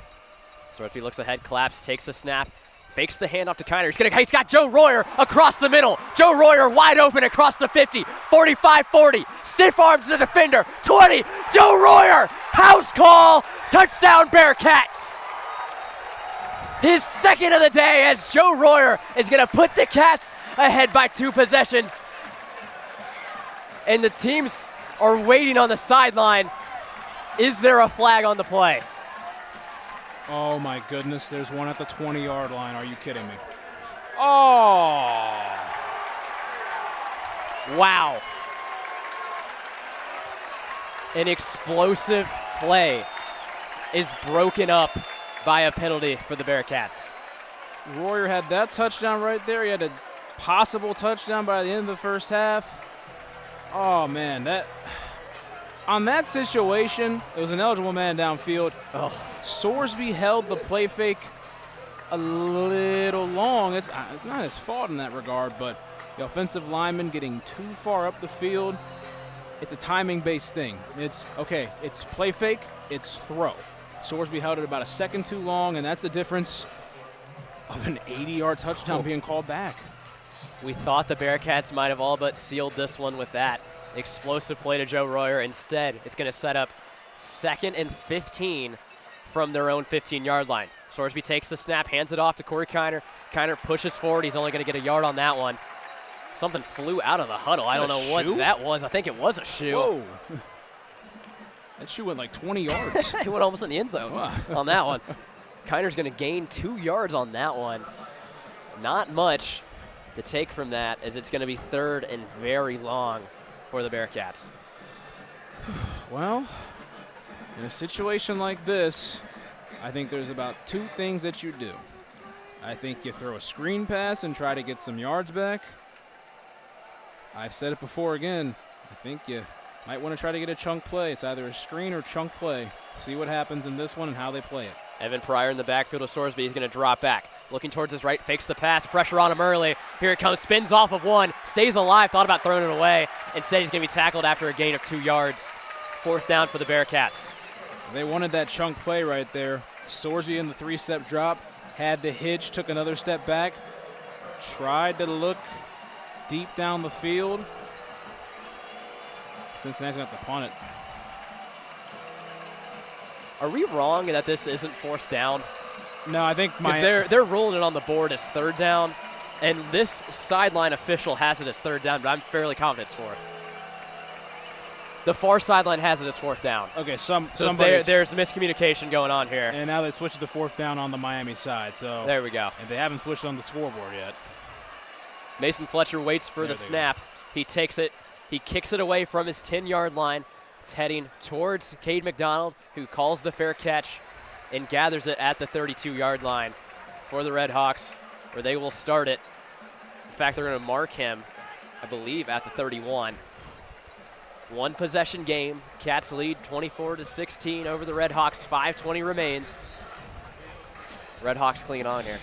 Yeah, they are. They moved down the field with ease on that last drive, and that's pretty concerning. I mean, you're looking at what Gabbert's done today. I mean, he's 20 for 29, 274 yards, 2 touchdowns and a pick. He's been sacked 3 times. Would be nice to see Eric Phillips come up with a big sack and try to make it a hat trick on that end. Bearcats showing 3 once again on the line. Pressure 5 wide for the Redhawks. 2 to his left, 3 to his right. Takes a snap, drops back. He's looking around. Some pressure on him early. He's going to air that ball out. Cade McDonald is wide open, and he gathers that one. He's going to take it to about the 19-yard line, where he's going to be tackled by a couple Bearcats. Huge play to start off this drive for the Redhawks. Well, the big plays have been what's helped out Miami in that regard, and that was standing in there and just letting it go down the field. They found the one-on-one, got Cade McDonald out there, and that's Miami's offense right now. They completely abandoned the run game, and they said that's okay. We can run the game throwing the football on the Cincinnati secondary that we've tested the entire day. Same formation for the Redhawks, 3 to the right, 2 to the left. Bearcats still showing 3 to rush. Gabbert Claps at his line, takes the snap, drops back. He's looking to his right. He's going to send that ball back to McDonald. A little bit of space for him. Did he catch it? Incomplete. He dropped it. Got a foot down, it looked like, but he dropped it. Lucky break for the Bearcats on that one. Cade McDonald's absolutely eating up this secondary. That ball was slapped away at the very last second by Logan Wilson. That was a great play defensively. We're looking on the screen right here. Corner route, beautifully thrown ball, got it down, and Logan Wilson got the top part of the football and slapped it down. That was the difference right there. Again, Miami, they're just moving. Brett looking like flashes of his older brother Blaine at Missouri in the early 2010s. Brett still has 5 wide, 3 to the right, 2 to the left. 1 from the left is going to motion in the backfield. That is Davis. He sets up right in front. Bearcats sending some rush at him. He's going to try and throw it up to McDonald. It's going to go out of bounds, though. Pressure from the Bearcats on that one that we hadn't seen. Yep, they had the running back motioned over to the left side, playing in between the wing and right next to Gabbard, and they just pressed on the left side, and it was a rollout for Gabbard. Gabbard didn't have much time. If he would have stood there after, he threw it away, but if he would have stood there, he would have got absolutely level from the backside. Good thing for him to throw it out there. Big third down for Cincinnati. This is 4-down territory, obviously, for the Redhawks. A little bit of miscommunication on the Redhawks and where to line up. Davis was on the right side. He has to run all the way back to the left to set up this 5 wide with 3 on the right and 2 on the left. Gabbard claps, takes a snap, looking to the right. Pass is complete across the middle. It's going to be short of the first down after a gain about 6. Believe that was Jack Coldiron. It's going to set up 4th and 4 on the Bearcat 12-yard line.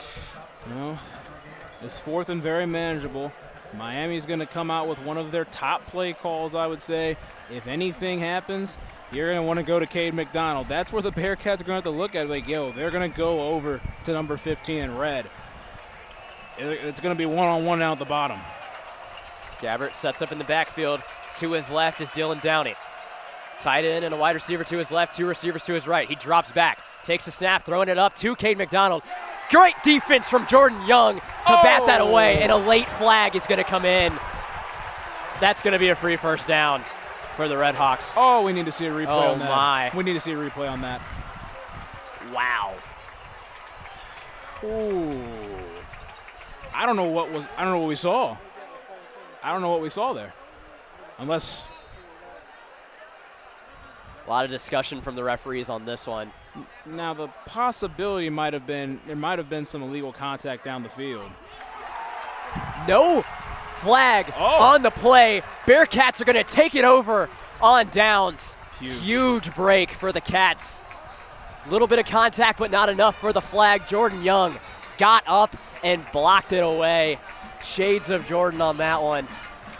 Jump man for that ball. 3:43 remains. Cats are going to have the ball on their own 12. Try to run this clock out and put this one away. Jump man, jump man, jump man. Them boys up to something. They were up to something on that one, I'll tell you that. No, the references are out there. But, hey, going on ahead, making a play in the corner of the end zone. They knew it was going to McDonald. They loved that corner route for McDonald. I'll say that. But them making that play gives the Bearcats the ball with 3 minutes to go. Both teams have 3 timeouts. Cincinnati's got to try to run this thing out. If they need to throw the football, it's got to be a pretty high percentage throw. Corey Kiner in the backfield, Brendan Storsby. Tight end on the right, 2 receivers on the left, 1 motions in. Handoff to Kiner. Kiner breaks a move to his left. Bounces off one, stiff arm, stays up for a second. His knee went down, though, after gaining about 3 yards.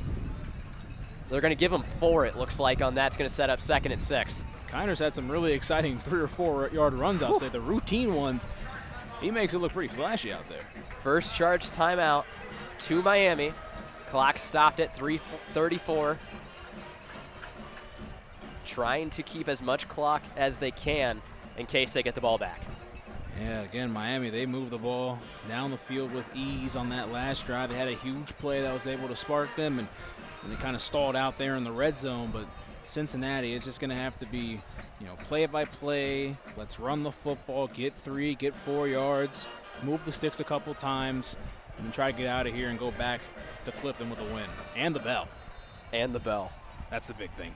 If you can keep the bell for these next 2 years, it is a huge confidence boost in that locker room for the Cats. Also a great recruiting tool as well. Indeed. Sorsby is going to set up in the backfield. Corey Kiner again to his right. Similar setup to the last time. 2 tight ends this time, though, on the right side. with a receiver over there as well, one receiver to the left. Receiver went in motion, handoff to Kiner. Kiner going to the right. He's going to only gain about 2 yards on that one. Gained actually a couple more than it looked. It's going to set up 3rd and 1. Huge third down here. Redhawks do not take a timeout. They're going to let this one play out. I will say in this situation, they want to give it to Corey Kiner here. But if they're going to stack that box, don't be surprised if Brendan Sorsby tries to pull this thing and run it himself, or pull this thing and have a slip out to Joe Royer in the flat. But if anything, Corey Kiner needs to be the player to get the ball right here and get that 1 yard.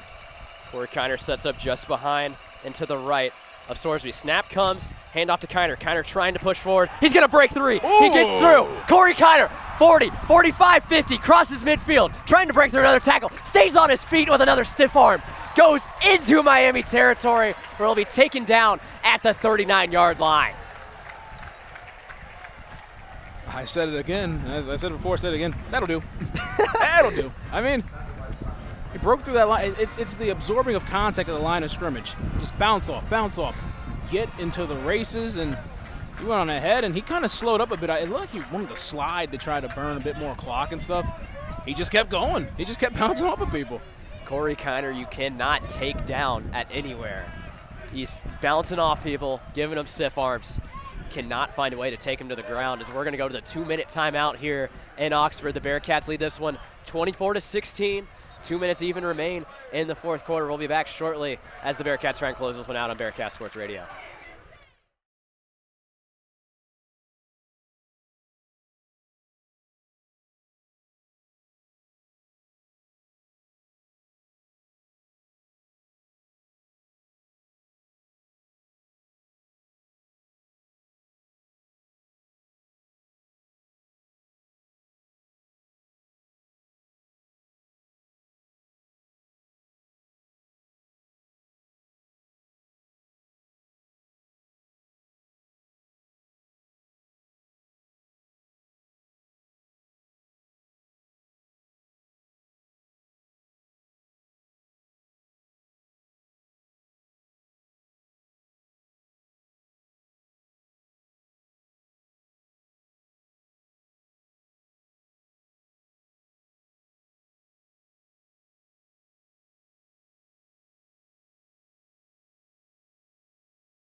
Final 2 here from Yeager Stadium in Oxford, Ohio.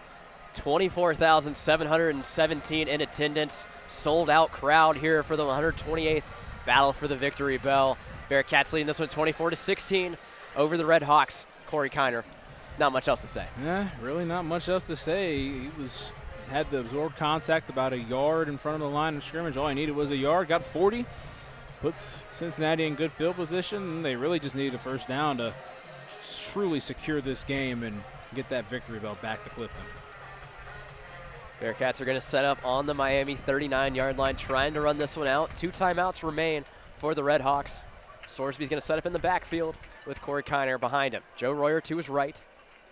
Takes the snap, hand off to Kiner. Kiner trying to go up that right side. He's going to get back just to the line of scrimmage. Maybe got a yard on that one. Quick timeout is going to be taken by Miami. Clock is still running. We'll see. I bet that's going to go back up to 1:53.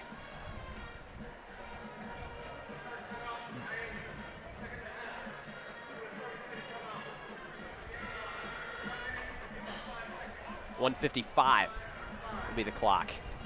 Trying to keep something going here as the Redhawks. They need to get a stop to have any chance. But you also have to deal with the fact that the Bearcats are potentially in field goal range. Yes, again, Nathan Hawks earlier had the 55-yard kick, which was the second longest kick in Bearcats history right there. And, you know, in this situation, do you want to kick a field goal? Not necessarily. You want to go on ahead and try to run this thing out and win the game and go into everyone's favorite position in football, victory formation. But at the off chance Cincinnati, you know, gets close to a first down, if you feel comfortable in kicking it and making it a two-possession game, they could do that. Offense back on the field for the Cats. Corey Kiner to the left of Brendan Sorsby. Kiner not getting more than enough shares of the ball in this fourth quarter compared to last week where he only got one. Sorsby's going to hand it off to Kiner immediately. He's going to run up that right side of the line. He's going to be met by a ton of defenders quickly. Quick timeout once again by the Redhawks. About 1:50 is going to remain in this one. 3rd and long for the Cats here. You got an interesting situation right here. 36-yard line. If they were to kick this field goal, if there were no yards gained, you're looking at a 53-yarder. The 55-yarder was made earlier. But again, it's a tough spot, crunch time. Do they trust Nathan Hawks that much in that situation would be the question if they don't get any yards going forward. Whatever it is, it's got to be positive yards. They can't take a sack. They can't take a loss on a run or anything like that. It's got to be crisp execution. Try to get positive yards. Would love to get that first down. 7 yards to get there.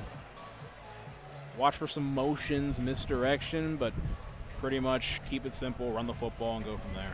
Think there's any way they could go to a hard count here, try and draw them off? There's a chance right there. Again, but also at the same time, if your offensive line, I believe they will stay disciplined in that regard. You know, if the hard count doesn't work and your offensive line does jump, you're moving back to 3rd and 12. You're in an interesting situation. But hard count could work in this. I would not be surprised if they pull that out.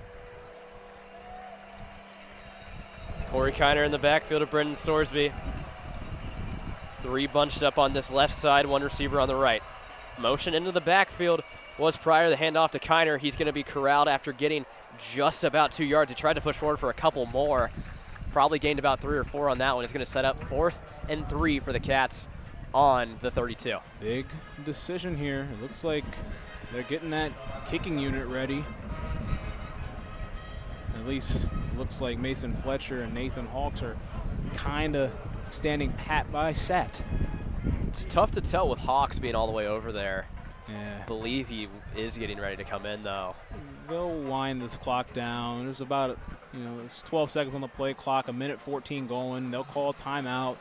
They'll talk about this, give time for whatever operation they're going to try to do, time to kind of settle in and let this thing go. Timeout for the Bearcats, their first of the second half. 1:03 remains. They lead by 8, 24-16 over the Redhawks. Trying to take the bell back to Cincinnati and hold it until 2026 and what could be the final meeting between these two teams for a long time. Yeah, I mean, again, this is the longest tenured non-conference rivalry in college football history. These two teams played the first ever college football game in the state of Ohio. A lot of history going back into this one. It's going to be big. I know Nathan Hawks had the 55-yarder earlier, but this kick, even bigger. The bell's on the line here. Hawks is out on the field with Mason Fletcher. Fletcher is set to hold it right at the 40-yard line, setting up a 50-yard field goal. Hawks steps back, ready to take this one as the fans still wave their cowbells. The snap, the hold, the kick. It is up, it's traveling on, and it is good. Nathan Hawks seals the deal for the Bearcats as they go up 27-16 with a minute remaining. Nathan Hawks grew up in the same area that I did. I know Nathan a little bit here and there from playing some sports against him. Man, I'll tell you this. He played kicker at Wittenberg, Division III for a couple years. Really talented. Comes down here to Cincinnati. Was doing a lot of kickoffs last year. Gets his opportunity here today in the Victory Bell game. And, man, 2 50-plus yard field goals for number 96. Wins the kicking battle this week and responds in a rivalry game to win back the historic trophy to Cincinnati. He's going to take the field once again to get this one back underway. Deep for the Redhawks will be number 8, Kevin Davis. 11-point lead for the Bearcats. 59 seconds remains. No timeouts for the Redhawks. Hawks ready to set the ball. As many fans start to head towards the exits. We've said that a couple times. I have said that a couple times. It's cleared out in waves, multiple throughout. Student section looking very bare now for the Redhawks, though. Bearcats faithful, though, has stayed as a squib kick is going to come from Hawks on this one, making Davis return it. He gathers it at the 10, runs past the 20. He's going to be met by a couple defenders, going to go down at the 24-yard line.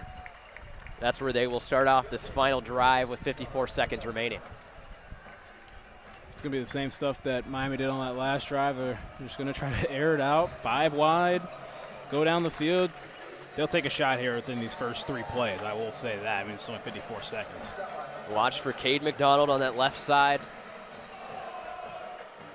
Cade on the left, excuse me, on that Cade on the left, and Virgil down at the bottom of the screen, too. The shade on him. I believe that's Kevin Davis also here on the right. Tight end on the left. One more receiver that's wide on the left as well. Gabbert talks to his line. Collapse.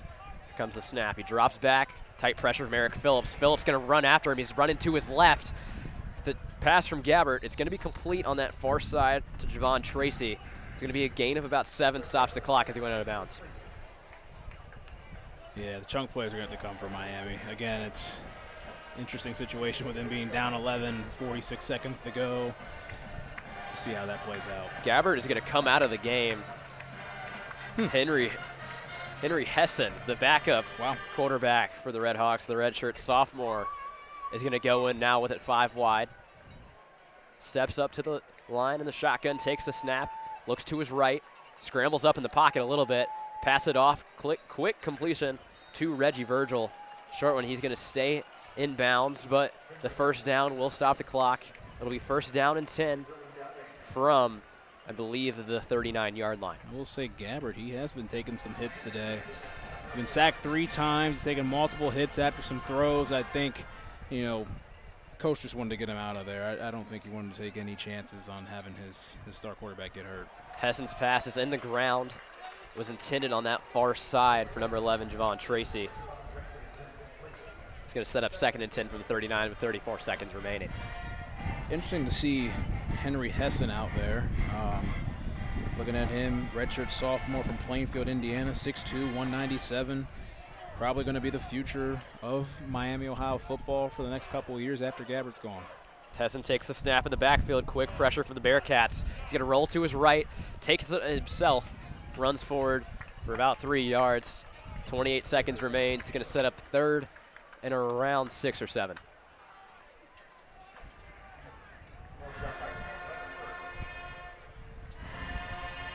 I think in a situation like this with the young quarterback, they don't want him to force the ball or anything like that. They just want to see how he can play in the pocket, get out of the pocket, make, you know, timely reads and accurate throws. Hessen collapse, takes the snap, drops back in the pocket, quick dump off to Kevin Davis. He's going to gather the first down and goes into Bearcat territory. He's going to be downed at the 46 of the Bearcats. Kind of interesting looking over there. Gabbert just kind of standing by himself. I noticed that. Good 15, 20 yards away from any other players. Hessen snaps it quickly, 17 seconds on the clock. Looking for a deep ball, pushes up in the pocket, tries to air it out, just going to go out of bounds on the sideline. 12 seconds will remain. He had him on that one, just, you know, as a younger quarterback in that situation, you'll find touch when you go on ahead and you get out of the pocket. The more you play, just kind of oversell that one. Wind is a little bit of a factor. It's up here, but on the field, we don't tell you. 12 seconds remain, possibly 1 or 2 more plays for the Redhawks before the Bearcats can hoist the victory bell. Hessen's going to drop back. He's looking forward. He's going to roll in front of him, inbounds. This is going to do it.